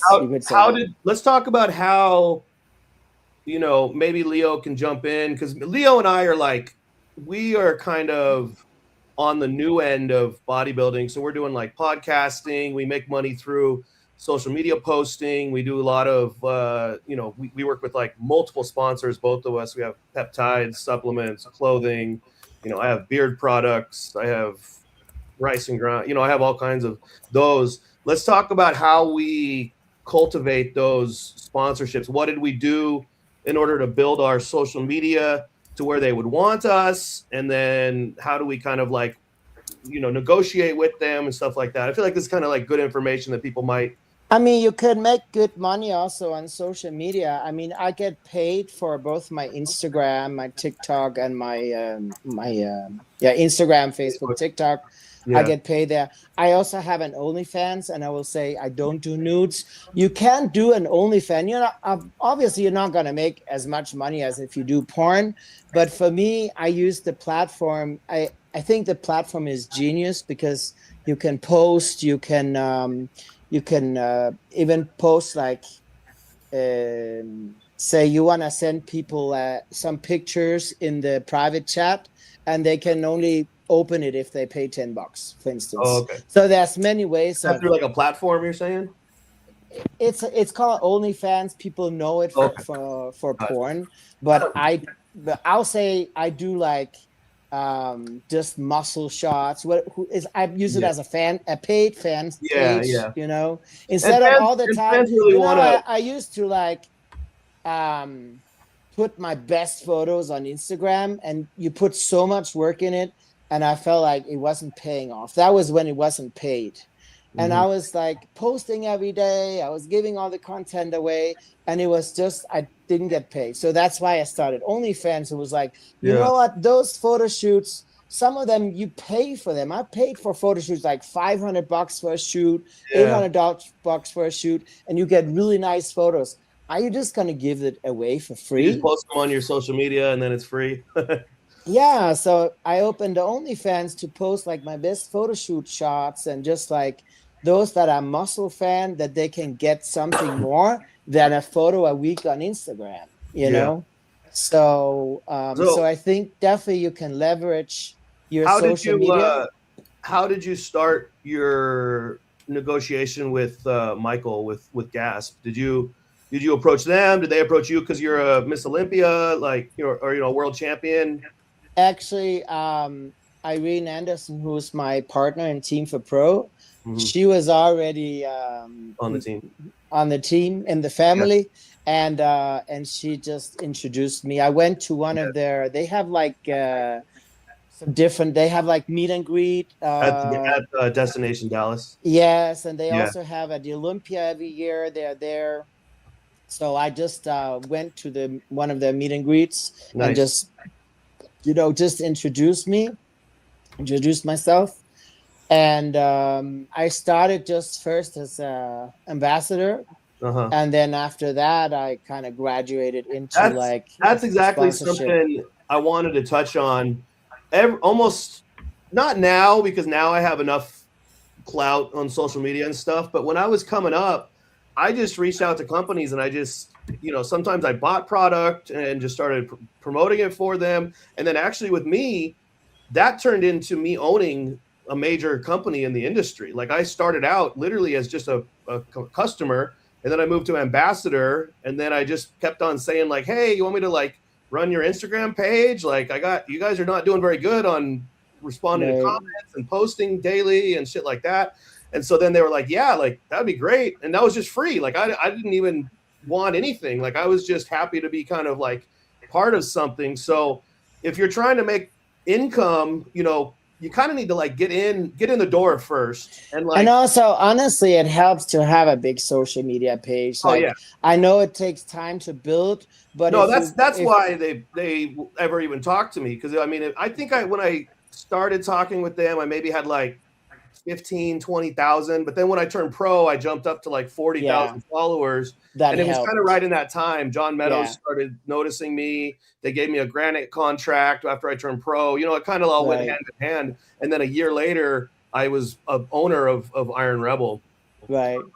I mean, if you have a big following, like, I think what you're describing there is the best route. That's the route I've done like almost every single time I've had a sponsor. I have a few things like Squeeze Me Skinny, those like waist trainers and a few things, but mostly it's been because I already used the product, and I could approach them and say, hey, I have these and these products. I use the products. I really love them.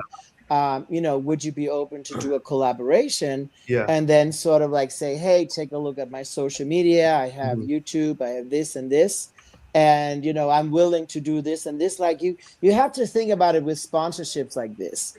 If you think about it like, I want to have a sponsorship to get something, and that's the vibe you're coming with, you're not going to get anything. If you come just asking for a handout, I mean, if you think about, okay, what can I do? What can I give them? Like, put yourself in the sponsor's shoes, in the business shoes, and you kind of come with like, I can further your product Yep. in like I can go to the expos, I can go this, I can do that, you know. Yeah. Just as soon as like today I got a sponsorship. So basically I want to go to a clinic. I want to get some CO2 laser resurfacing. You know, I want to keep young and looking nice. I want to get some different treatments, but they're really expensive, you know, some biostimulator for the collagen and different things. And I got like sort of like a price estimate on all the stuff I wanted, and it was like majorly expensive, even even Mexico. If you're paying retail, it's not cheap. Yeah, Morpheus 8 and you know, the CO2 the Sculptra and you know, a little hair removal, and the bill was just like astronomical. And so I asked to get some discount. They come back with 10%. It's nothing. So I say, can you give me some more? Can I speak to the owner? So I got to speak to the owner today, and I said, listen, we can help each other. I say, I really want to get these treatments done, but I just don't have the cash for all that. Yeah. Can we do something? I said, I don't need a full sponsorship, but we can, you know, sometimes you got to not start with asking for it all. So I said, what I can't pay for is like, I can give you, if you can give me 50%, then maybe in the future I'm going to get more stuff, you know, but now I'm just saying, okay, 50% of that bill is going to save me thousands of dollars. Yeah. So I said, you know, I sent her a picture on the chat. We were on WhatsApp, and she was like, of course, impressed, like a shot from the stage, you know, like with the wig, with the makeup, everything. I said, you know what? I'm in the fitness industry. I'm a professional bodybuilder, and this is sort of like a beauty contest just with muscles. It's important that we look pretty, we have good skin, we have nice hair, all of that. And I say, many of my followers, maybe most of them, are in the fitness industry, and they want to present themselves well on stage. And, you know, if you take a flight to Mexico, it's going to be less than $200 from most destinations, especially like Florida, California. You might even get a flight for $130. Mm-hmm. You're gonna save majorly on going to a Mexican clinic and paying maybe 1/3 of what it costs in LA or wherever. Yeah. So I said to her, I am sure I can bring you some clients, or I can, you know, speak to the right audience people that would buy it. People that would. Yeah.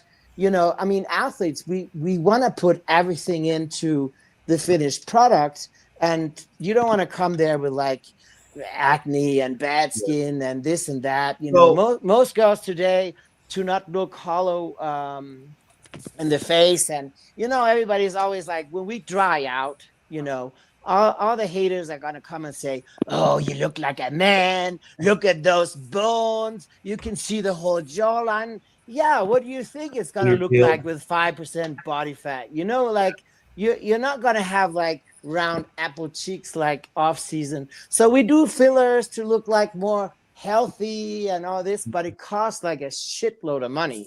So that's another expense I have like pretty unique experience because I owned the company. So I know from the owner side what people are coming, and a lot of people are just wanting handouts. They're just saying, hey, will you sponsor me? I got 900 followers and this and that. Sometimes I would do those people, like throw them a bone, and I would say like, but they didn't come to me asking for a handout. They would come to me with a proposal. Hey, you know, I want to, like, if they had a good look, you know, they're real, you know, they like, maybe they made nice content. Hey, my friend's a photographer. Can I do a photo shoot for you? Just pay me in some shirts. And then, you know, maybe I could be an ambassador. So people that would come to me like that, I was happy to give them, you know, $100 worth of product and just see where these little micro influencers went. You know? And then even on the bigger ones, people that came to me wanting, hey, I need $2,000 a month, this and that. I was like, you're just here to just grab what you can and jump to the next one. Like, I don't really care about you because like, you're not really like promoting my company. You're just promoting yourself and getting paid by me to do it. Yeah. So, I mean, you got to have something to offer. You always got to think like, a lot of people, what do I have to offer? Yeah. And a lot of people, so I can kind of tie this in. Leo can kind of jump in here. So Leo and I have both invested heavily into what we present. You know, Leo has created his podcast. He bought, you know, products to do his podcast with. He bought his, you know, his headboard, the Overcome thing. He's got like a lot of investment in his social media. You know, he gets like photographers to shoot him. He's doing like quality content, and that reflects because he's got a big following, you know. And then the same way with me, like I bought a fucking $5,000 camera. You don't need one that expensive, but I bought it because the content that I make just it steps head and shoulders above the other like people that are doing similar niche stuff as me. And then I even go a step further. Like if I'm going to shoot content, like today we did this podcast, I shaved my beard. I had like a big long, you know, stubbly thing going on. And I think it just looks better. So I did that. I shaved my arm hair, you know, just kind of like, it's just presentation. Yeah. Because everything is like, I always say like, always be selling the ABCs, always be, you know, always be brand. It's ABBs, always be branding. You know, Leo's got his Gaspon. I got my Gym Reapers, like, you know, I'm sponsored by this company. So it's always organic in my, you know, stuff that I'm doing. And I love the product, so it's easy to like promote it this way. So Leo, why don't you jump in a little bit and talk about the business of bodybuilding from like your experience, kind of where you maybe where you started and how you got off the grassroots, and then where you're kind of into now, where you're getting gas sponsorships, you're getting paid from YouTube for your podcast. I mean, you've got the biggest name. Yes, now.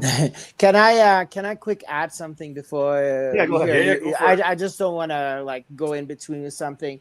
Something also like I've always been aware of is like bodybuilding ends one day. Yeah, I've always thought like I don't want to be like a deadbeat bodybuilder that just like hung on too long. You know, so all my prize money, my cars, I sold them, everything I stashed. So now where I am right now is like, as I said, I've been traveling for 5-6 years. I've got a really good understanding of like traveling, Airbnbs, vacation rentals, because I've lived in nothing else. So I've just bought land in Zanzibar in Tanzania, and I actually own 2 plots, and I'm in the mix of buying the 3rd. Okay. And I'm already starting slowly to build. So I want to build apartments, really it's going to be villas. It's going to be villas for rent, for like sort of like a, so you can say take your experience with the traveling and then apply that into villas so people can travel there and see what you experience from you doing the traveling over the last several years into so now I know like what I like. How would I like a vacation villa to look like? How should the pool be, the resort, the garden? You know, should it have CCTV camera? Should it have like, electrical fence? You know, all details. I know like what do you need? And then on top of that, I'm going to apply bodybuilding to it. So I want to make like muscle retreats, muscle camps, fitness retreats, where people can come there, they can rent a villa, and then there's a package where, you know, they maybe get like some beach workout, you know, training in the gym. We're going to be like cooking. I'm going to teach them stuff about fitness. You could almost do like seminar type stuff too, you know, get, you know, I don't know how many bedrooms there's going to be, but like people could come there and like take education from you, you know, like a group of people. So it's like, here's how you like bodybuild at a high level, if that's what you're, you know. And great. You just have to get 3 vaccinations to fly there.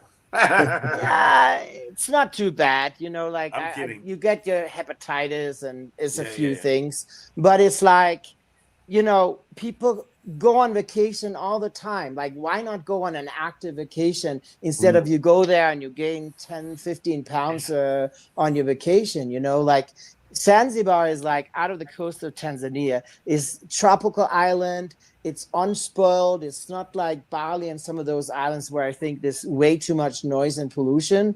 There's like white sandy beaches, turquoise waters. There's coral reefs. You can kite surf. I went there because I wanted to kite surf because I learned that in Brazil, and I was like, wow, I want to spend some kite surfing time over New Year's and Christmas. So I went there. And then I saw when I came, I spent just 3 months there over New Year's and Christmas. Wow, this market is booming. Why is everybody building? All the big like construction companies, they were building like the one I was living in was just finished last year. It's called Soul Apartments. 265 luxury apartment with big ocean pool, co-working space, restaurant, everything. And maybe that'll be like the next Cancun. Hey, I spent next Tulum. It cost $800 a month. I had a luxury apartment. I had all these amenities. It's very, very affordable. And then I saw, wow, you can really like buy land for cheap. Like where in the world can you buy land? You cannot own your own land in America or in Europe. I'm actually like what I'm buying right now is a beach. I'm gonna own my own beach. Wow, that's pretty exciting. On an island. And now I have 2 plots. They're not beach plots, but they're like the one is like 3,000 square meters. But the other one is Hella, you have to ask your government over there. The climate crisis is going to come, and your beach is going to be water. well, So. I'm kidding. I know. I mean, of course, any island has some erosion, but the beach is pretty wide. Let me say it like that. If you stand at the Venice beach and you have like a beach plot up there, just trolling you. Leo, let's get into what I was asking you, how you kind of like got into building your social media, building your podcast, and how you're like, because basically you live off of bodybuilding 100% right now. You're not doing a day job. You're not doing, I mean, your day job is, like bodybuilding. So yeah, it took a long time. And the thing with the interesting thing is like you and I, for example, we're not the top of the world. So Helle, like she's world champion. So for people that are the top of the top, it's going to always be a little, obviously in men's bodybuilding, way easier than in women's bodybuilding, but it's going to be easier to be successful in social media because everyone who's interested in that niche is going to know you. Like in women's bodybuilding, if you don't know Hella, you don't know anything about women's bodybuilding. Like for real. Like how are you not going to know her, right? So, but for us, we're still pros, and you should be way better, but we're rather mediocre, right? Hey, I'm getting there. We can't just be like, oh yeah, we're nice just gonna guns. compete. We're just gonna compete, and the people are gonna flock to us and want to give us sponsorships and money. So we have to really, and now every other 12-year-old thinks they're going to be the next Chris Bumstead. So now the thing is, you really have to put out quality, high quality. So now it's not, Potato Cam is not going to do it like in 2012 or something, when you look pretty and you take your Potato Cam and you get 1 million followers.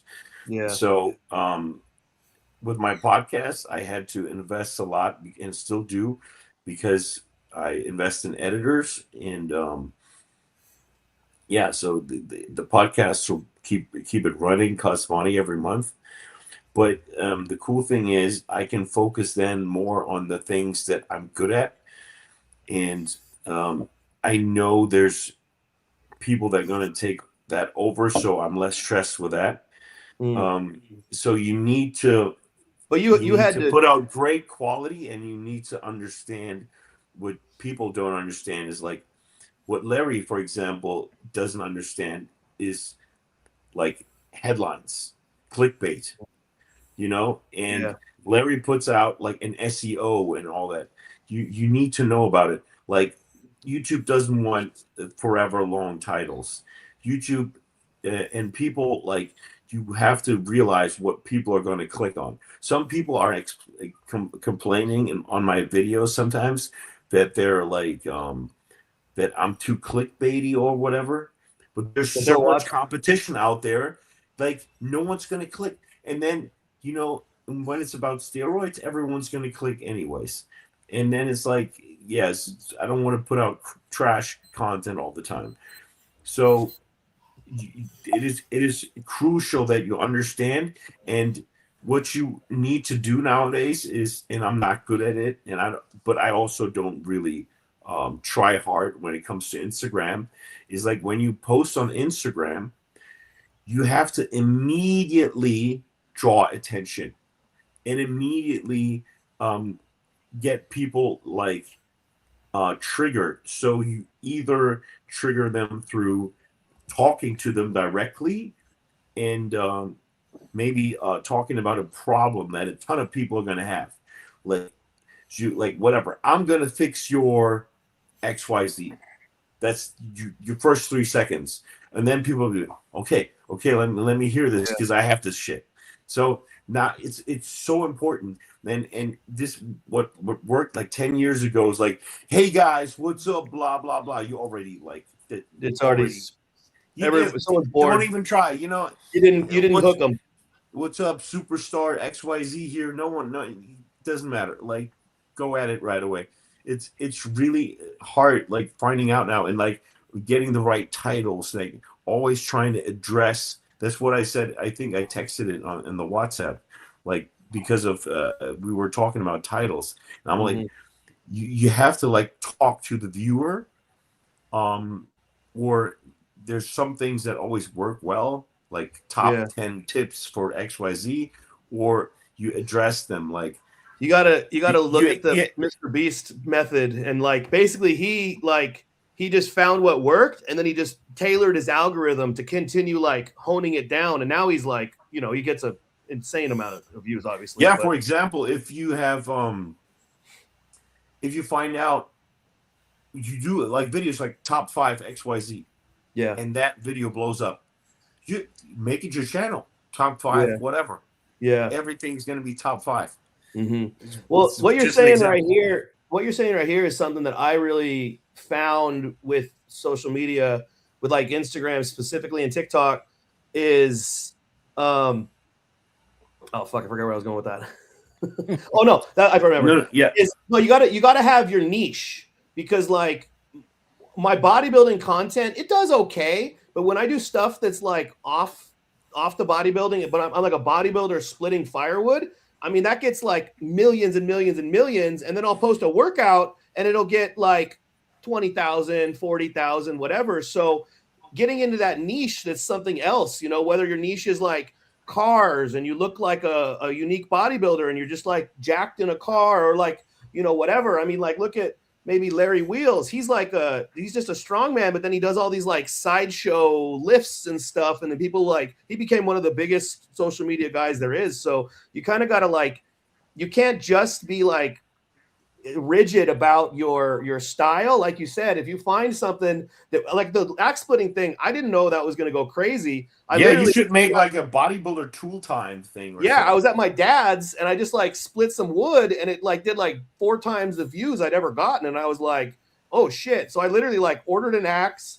I ordered some fucking work boots and I just literally came home and started splitting wood. And then now I like some of my videos get like 50 million, like literally one of my videos got 50 million views. Now you split wood every day. So what's your favorite split, Luke? And then I started, some drink companies started sending them to me and I like smashed them and I tasted them off of the drink, so I started like branding, like, other stuff like that. So nice. You can split products for anyone. Like send me a product, I split it. Like remember that comedian, what was his name, that had the Sledge-O-Matic back in like the 80s? You know what I'm talking about, Larry? It was Gallagher. He would like smash like watermelons and all kinds of shit. Yeah, he was like hilarious. But anyway, so that's very important. And like what Hella said is the same with me. So if you want to stay in this for long, and some people say I do too much advertising on my podcast and stuff, and maybe it's a little too much. It could be a little too much. I give people that. But what people don't understand is Luke said I make money from YouTube. I make zero money from YouTube because I'm not monetized, because I can't. It's so stupid. Okay. So I had another account, and in order to monetize my account, I have to shut down the other account. But the other account I can only shut down if I let them pay me out the $97. But this is tied to an old address in Germany, and they want to send me some letter there, and I'm like, I just can't. I'm just like, freaking don't give me the money, shut it down. But I can't tell them because it's impossible. Yeah. And I can't shut it down. It's so That's stupid. terrible. So whatever, I have to. But then no one gets any other ads, and the other ads on YouTube You have to are so travel to annoying. Germany and True. just squat at that address.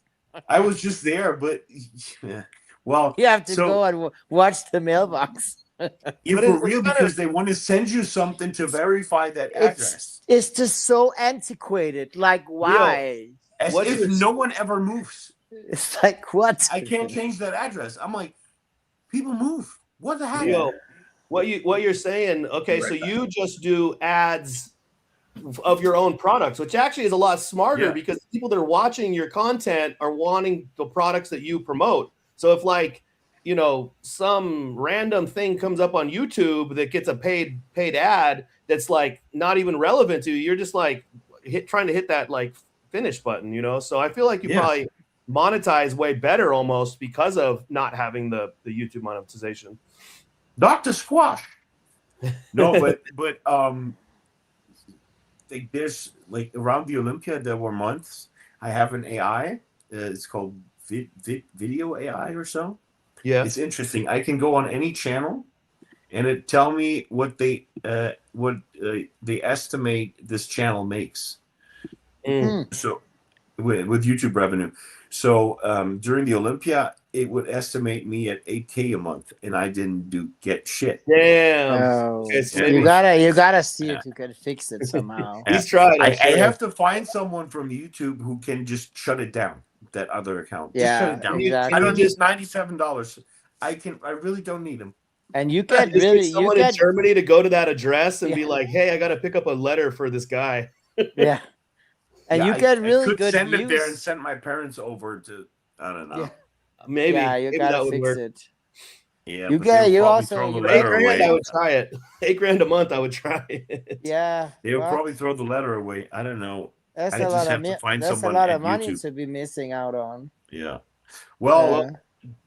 so the what I was video, also- the video we did together did that was so good. well. Yeah. You got crazy views on that. Yeah. So what I wanted to say is that I do the same thing that Hella does, and or said she did or is doing, is when I liked something, I reached out to those to that product or whatever, and was like, hey, you know what, like let's work together because I like your Collaborate. product.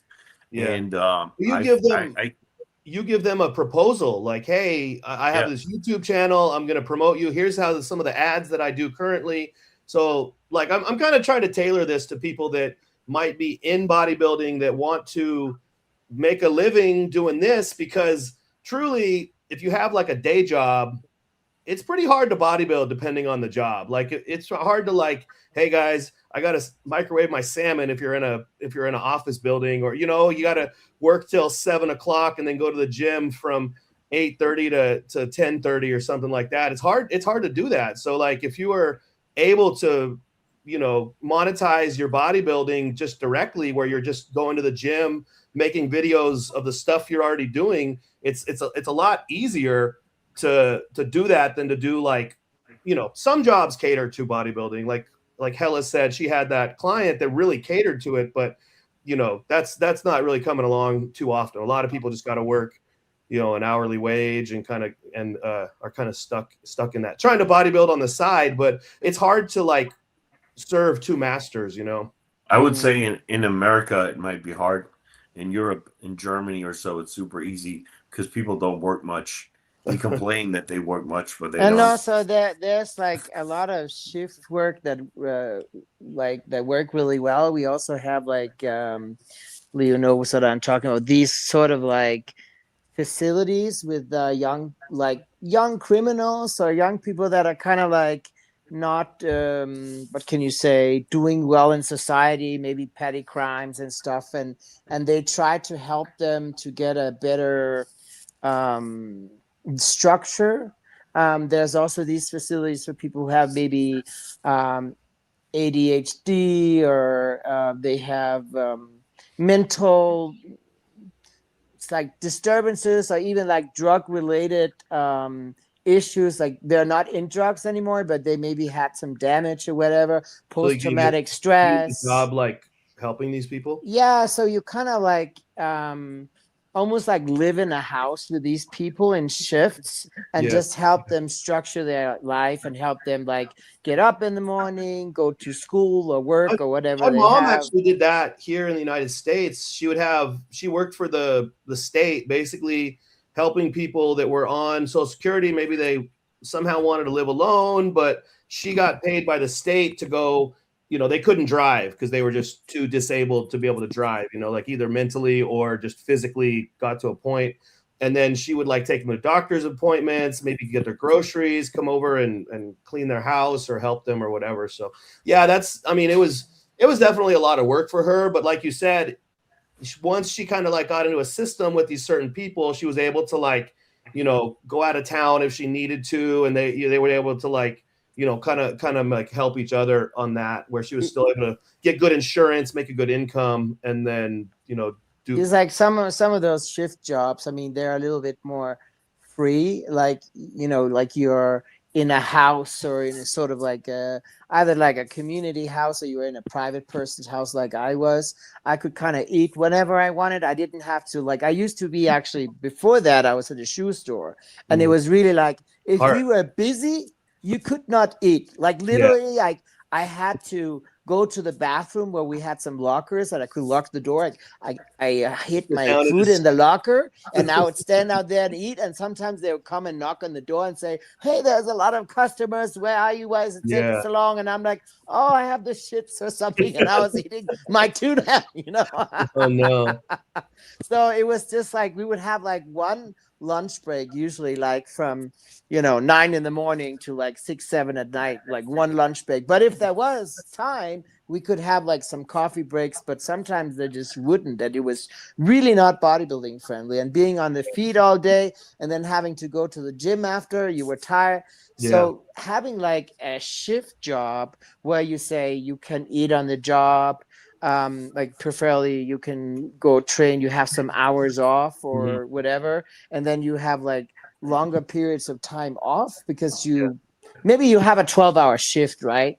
So of course it's tough when you have it, but you'll have many days off where you can maybe like travel to shows or I mean, best case scenario, if you want to stay in bodybuilding, I think all of us have coaching clients. So that's one of the like, you got to have your education and be a good coach, but that's like one of the best where you can just work from anywhere, like you do Hella.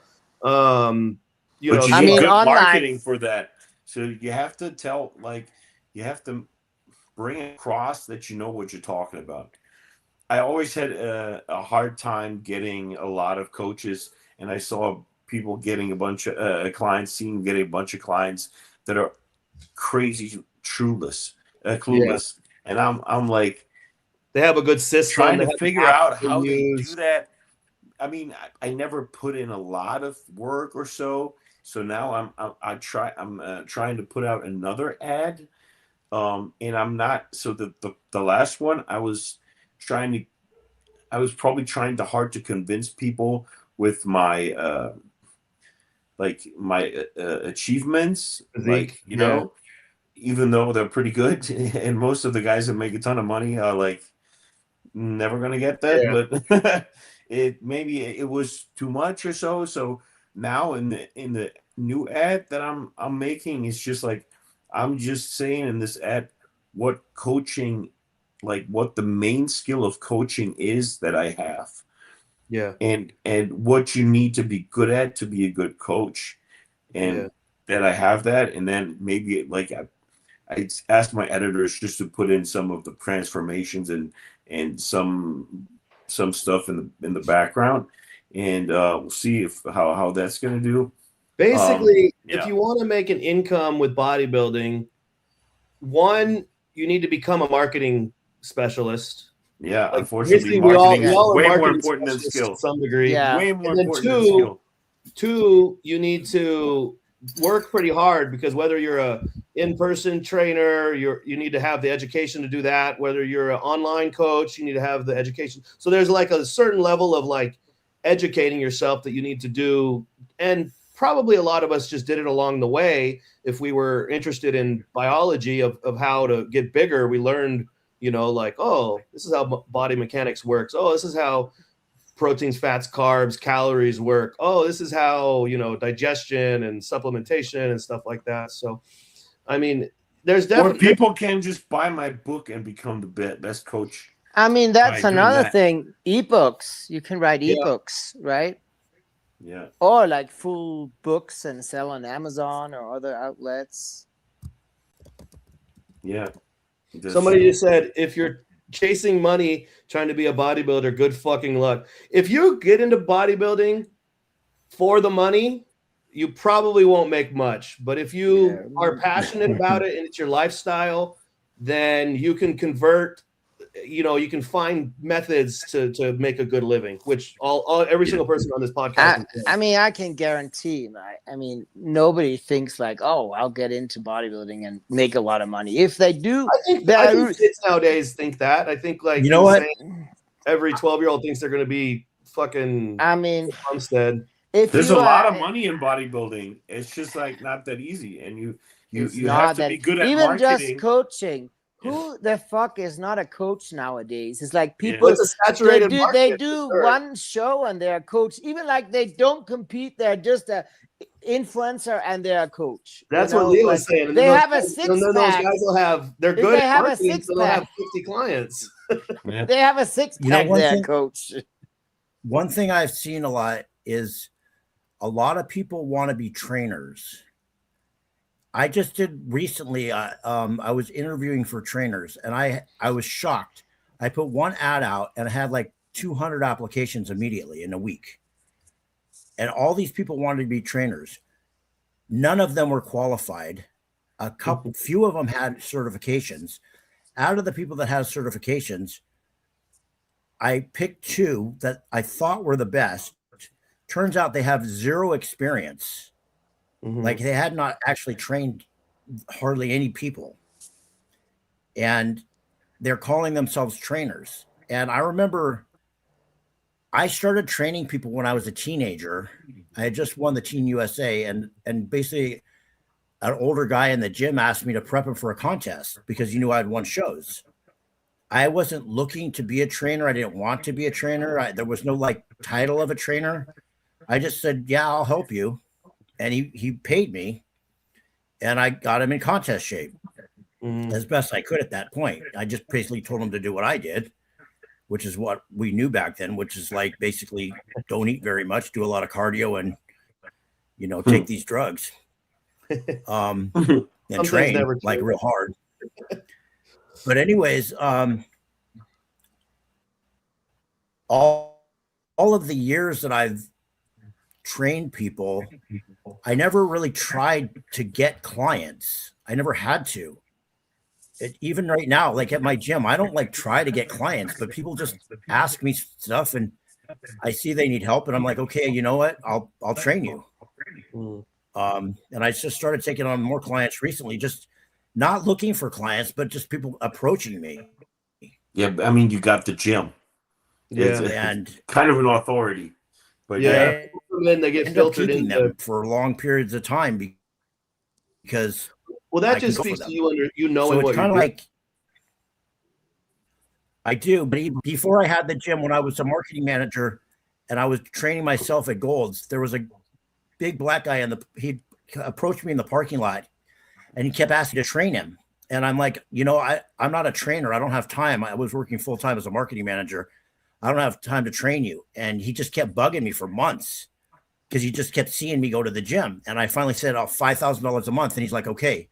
And I'm like, all right, well, I don't have time to train you. Like just train you. You're going to have to train with me because it's the only time I have to go to the gym because I was working full time. That guy trained with me for 10 years. He ended up being my training partner and paying me the whole time.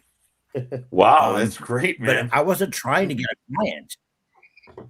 Like, I wasn't looking to get a client. He just kept bugging me because I guess he just I saw wish a I buff had a dude good like training going partner. through the If he even pays me $5,000, that's great.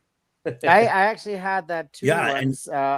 He only paid me 2,000, but I also had the opportunity where somebody actually in goals approached me and said, "Hey, my reason was like I wasn't a trainer there, and you can't just train there without paying rent." And I was also not really looking for being a trainer because I was an online coach. But this guy wanted to train with me, and I said, we'd have to train together then, so we were probably training together for 2-3 years while I got paid $2,000 a month, so that was nice. what I've found is there's a huge demand for trainers out there that are good, and there's very few good trainers. Yeah, most of the To fill people that don't need. even know that trainer sucks. There's a whole lot of people that that's I mean, thing. the trainers are so bad. Yeah, it's so and terrible. Even the times I worked in commercial gyms and I've watched the trainers there, they are so bad. They know nothing. And sometimes they don't even pay attention. They'll be on their phones. They'll be looking around while the client is doing some shit. I don't know how many times I've just been like, there was a big bodybuilder named Dave Hughes. He came to me about 10 years ago, asked me to be a trainer in my gym. And I have what you ever heard of? I call it the revolving door trainer. You know what that is? They just keep getting clients and they keep funneling through them because they can't keep a client. The client does one session of workouts with them and quits every single time. Well, this guy, he's this big old bodybuilder with 20-inch arms, maybe 21-inch arms, and he couldn't keep a client. And I'm like, what's wrong with this guy? So I started watching him. The guy would like sit on his phone and eat and tell him, do this machine. Yeah. No free weights, just machines. And he didn't even watch them do their set.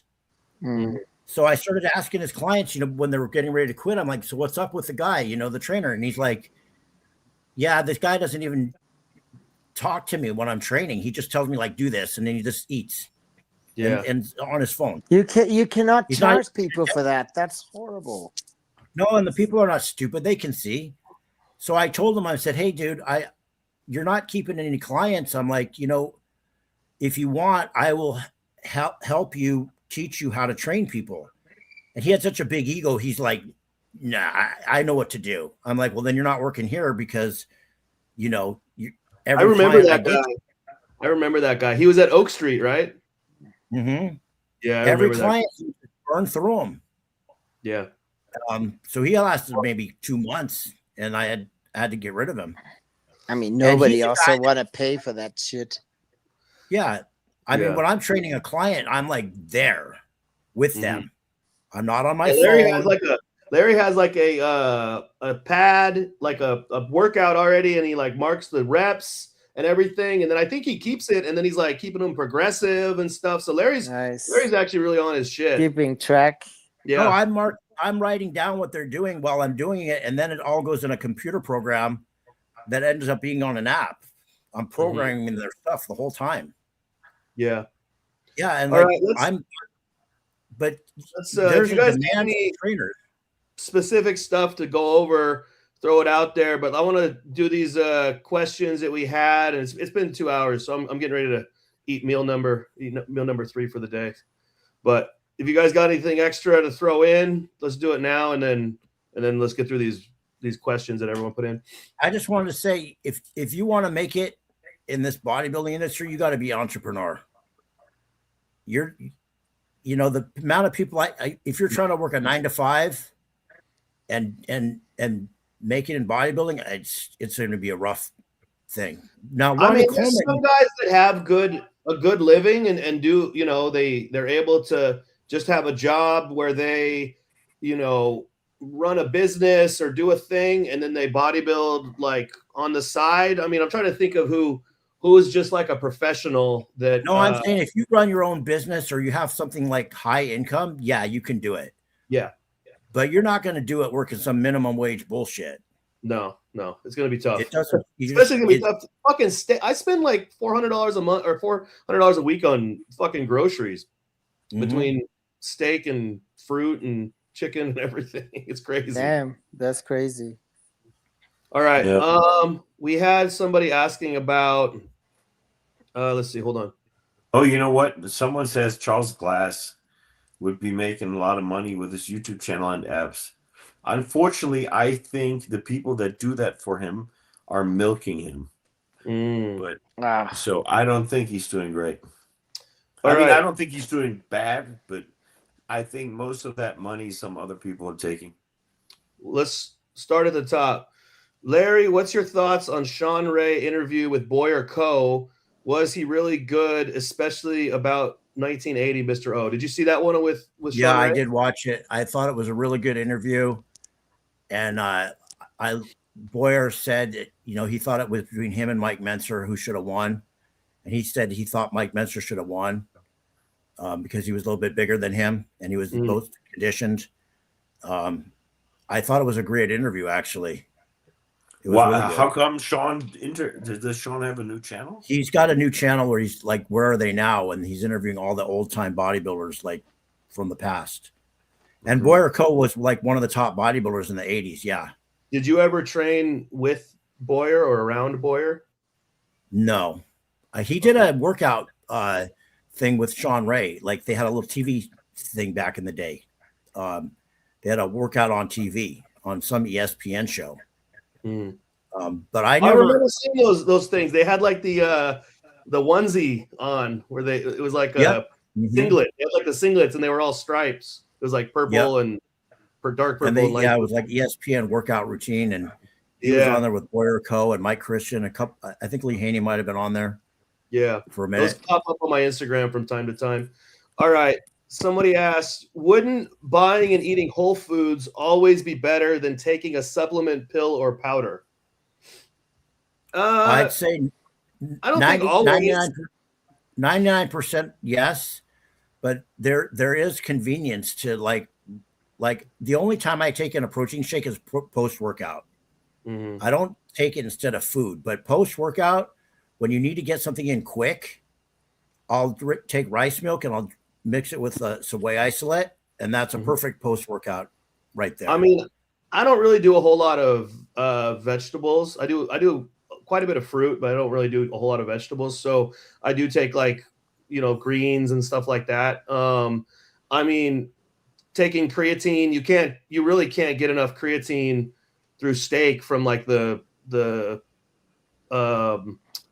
athletic effects that we're trying to get from it. I think like a pound of steak has like 2 grams of creatine. So you can just take like 5 grams of creatine and, you know, right there. So there's still like food very food is the staple. I think this also came from when we're talking about Herbalife with all the meal replacements and all this. I would say like food 100% every time, but supplement has its place. Like I wouldn't do too many shakes in a day. I think post-workout is a perfect, like you want like something really quick where it's like the quickest you can get is like a whey isolate. Like, I supplement with things like magnesium, ashwagandha, L-theanine. You know, like I don't necessarily know where I would be getting L-theanine from my diet. So I take things that like are basically like biohacking to help me get, you know, better sleep or getting into parasympathetic, you know.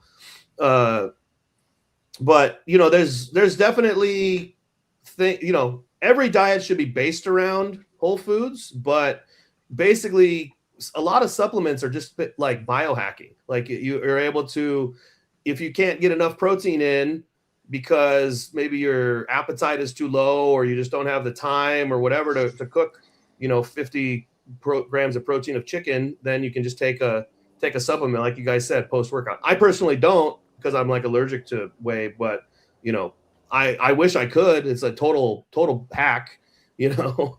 It's a total cheat code for bodybuilding is being able to get your protein up if you need that. So I still I take mean, my Jay vitamins as insurance. Cutler had 6 shakes a day at the 2001 Olympia. I think he Yeah. looked decent. Hunter So LeBron I used think to do shakes quite a can bit of even shakes for a some day. people be better if they have digestive issues or bloating or something.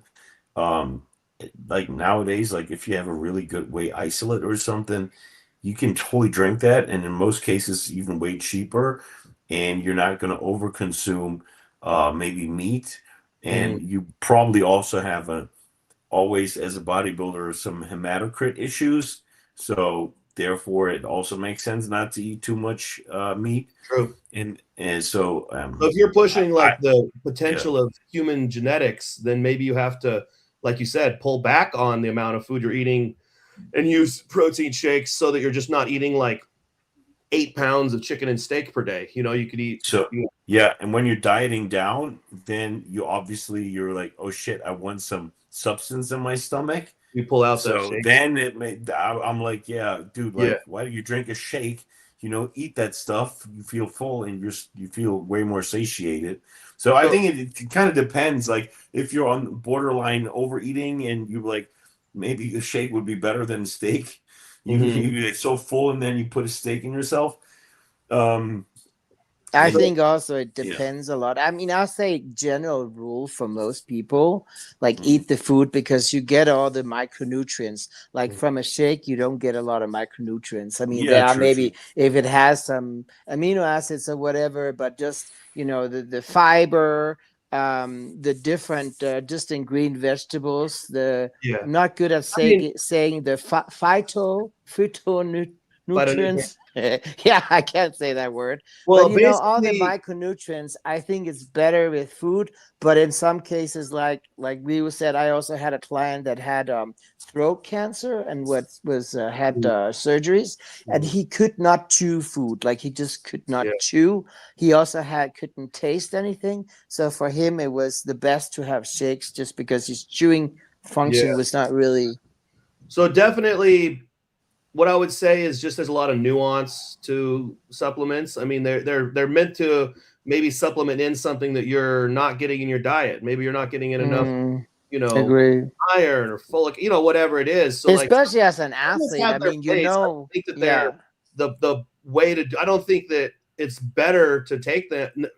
I don't think that it's like required either way. I think if you have a vast diet a variety in your diet, you're probably going to be doing pretty good without supplements, but like, you might be malnourished in something, so Hunter Labrada was doing the shakes like 3 or 4 times a day. Yeah. And he wasn't having the hardest time getting in condition. Yeah. And when he switched to whole foods instead of shakes, he was able to get in condition. He was having a lot of GI issues because of the shakes. Yeah. So kind of along. Well, you should have just stuck to the way of the Lord, and it would all have been fine. The way of the Lord. Okay, so the same guy that asked about the supplements, do you think that if a pro like Nick Walker only uses meal delivery companies for his protein, that he's missing out on a better stage body by not sourcing his own high quality foods, more like Evan Centopani?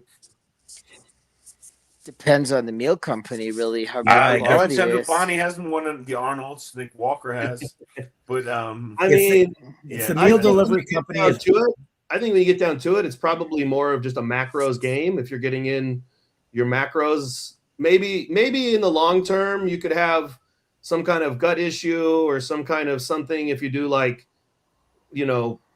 less quality foods for 10 years. But I think over a prep, I don't think it would make a much difference. If the meal delivery company is making quality food, then I don't think it's any different. Yeah. Agree. The only thing that I found is the meal delivery companies are expensive. Yeah. I think so. Like you're paying a lot of money for a little tiny portion of food. Now maybe it's like obviously he's calories. sponsored and you got a deal. Things. What's that? These things are like 400 calories. I'm saying you'd have to eat like 3 of them at a meal. Man, I saw. Speaking of Nick Walker, man, that guy was a machine. When I owned Iron Rebel, we sponsored him. We brought him out to the LA Fit Expo, and he had like a pre-prep meal, and it was just like probably 14 ounces of chicken with like 10 ounces of rice. It was literally like, but it was like a pre-prepped one. He like pulled the cellophane off. He just like, I think it wasn't even, I think it just was thawed out because he brought it frozen. He just like put some mustard on it, and I just watched him house down like 24 ounces of food. Nearly probably parts of it were just icy still. He didn't even care. He was just like, that was just meal 3. That guy's a fucking monster in the best way. What did Larry learn or take from the Lloyd's gym in California to use at his current gym he has now? Actually, an interesting story here. When I was working at the marketing company, John Lloyd was getting a divorce from Maria, and they sold the gym to another John. And that at the time, that was my gym that I was going to. And the other John, I knew he was like no good. I just knew that right away. And I was concerned that the gym was going to go under because of him. So I actually offered him to help market the gym with my sales team from my knife company. And I told him, I said, I will market your gym and I'll get your members and we'll sell the members. And, because I wanted to keep this gym open because it was like my home gym for like 10 years. Yeah. So I got some of my sales reps and we went to the local college, which was down the street, and we flyered the shit out of the college, and we sold a bunch of stuff, a lot of memberships for him. And we actually did pretty good job, and we got people in. And then pay time came, and I said, okay, so where's our commissions? And he goes, well, where's your hourly report? And I'm like, I don't care about the hourly.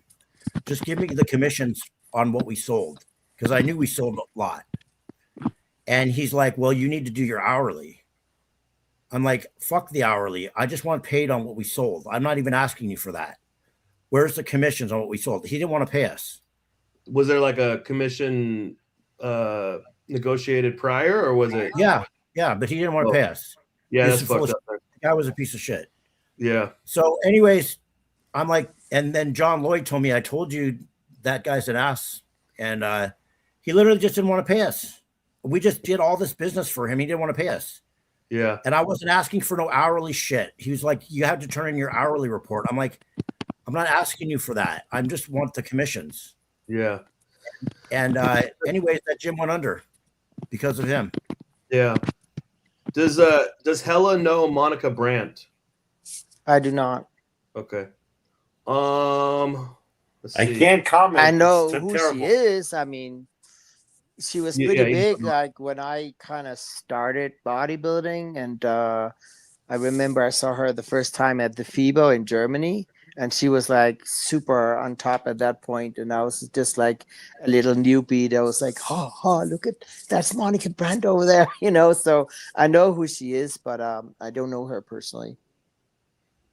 All right. I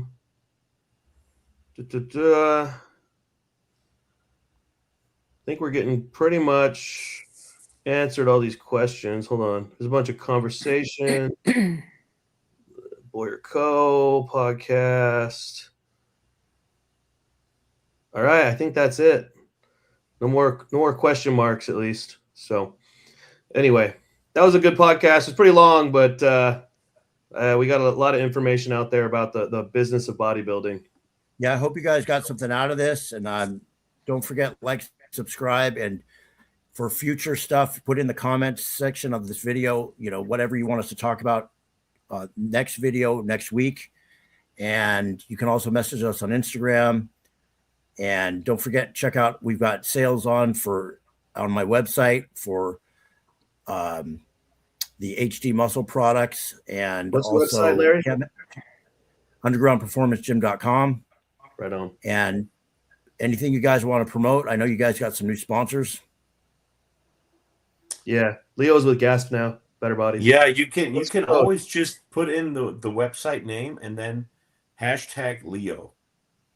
because sometimes they run like discounts, and the code doesn't give you more discount, and then people buy, and they come through me, but it's not going to be tracked. So if you just put in hashtag Leo, or you just put in the code, even though it does nothing, just put it in, or do both, then it's safe. If you just want to support, because Where it's do you not put going to hurt hashtag you, it's Leo, not like going to hurt me. in the Yeah. checkout thing? Yeah. So sometimes How do you do there's- that? I just have the code like Hella 15. Like Yeah, so what does that you- hashtag do? So you probably have you ever like gotten an affiliate sign in? A link, yeah, affiliate. Yeah. Yeah, there's your There's a direct code in link. the affiliate thing. You You can have Ah. a direct link, and the direct link is the same as, so your code is Hella 15, right? So it might be hashtag Hella 15 then. I was like, get rid of this 15. Do you Give me Leo. do you That's use one thing your that I did affiliate? on all my sponsors. Is anyone that I'm sponsored with, you just use the code Hulk. It's just 4 letters. Exactly. Remember, I So don't I have have Leo, 5 or and they 15 gave or me anything. It's Leo. just Hulk. Yeah, and they gave me I just Leo never 15. use the affiliate link. Yeah. I just always use the code. I think it's easier. Yeah. So Yeah, but the code, right now there's a sale at Gasp. It's Right. like up to 80% off. but Mhm. you can't add more on top of it. You can't add more. It says codes don't work. Right. So people will just not put it in, and you will get no commission.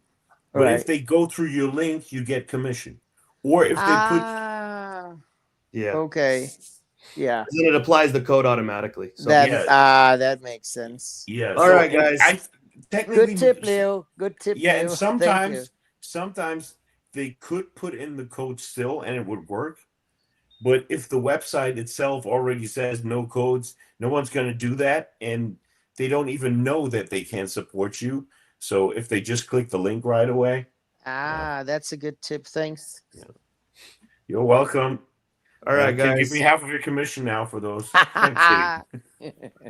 Like All Larry, right. Larry, I'm not going to tell you. I'm not going to tell you. You can't pay me hourly, but you're right, Larry. What an idiot. Give me the that was. commission. That guy. All right, All that's right, a get wrap. out of here. That's Yeah. a wrap. Bye-bye. Yeah. Ciao, ciao. Boom. Oh! I believe that the fires were cast upon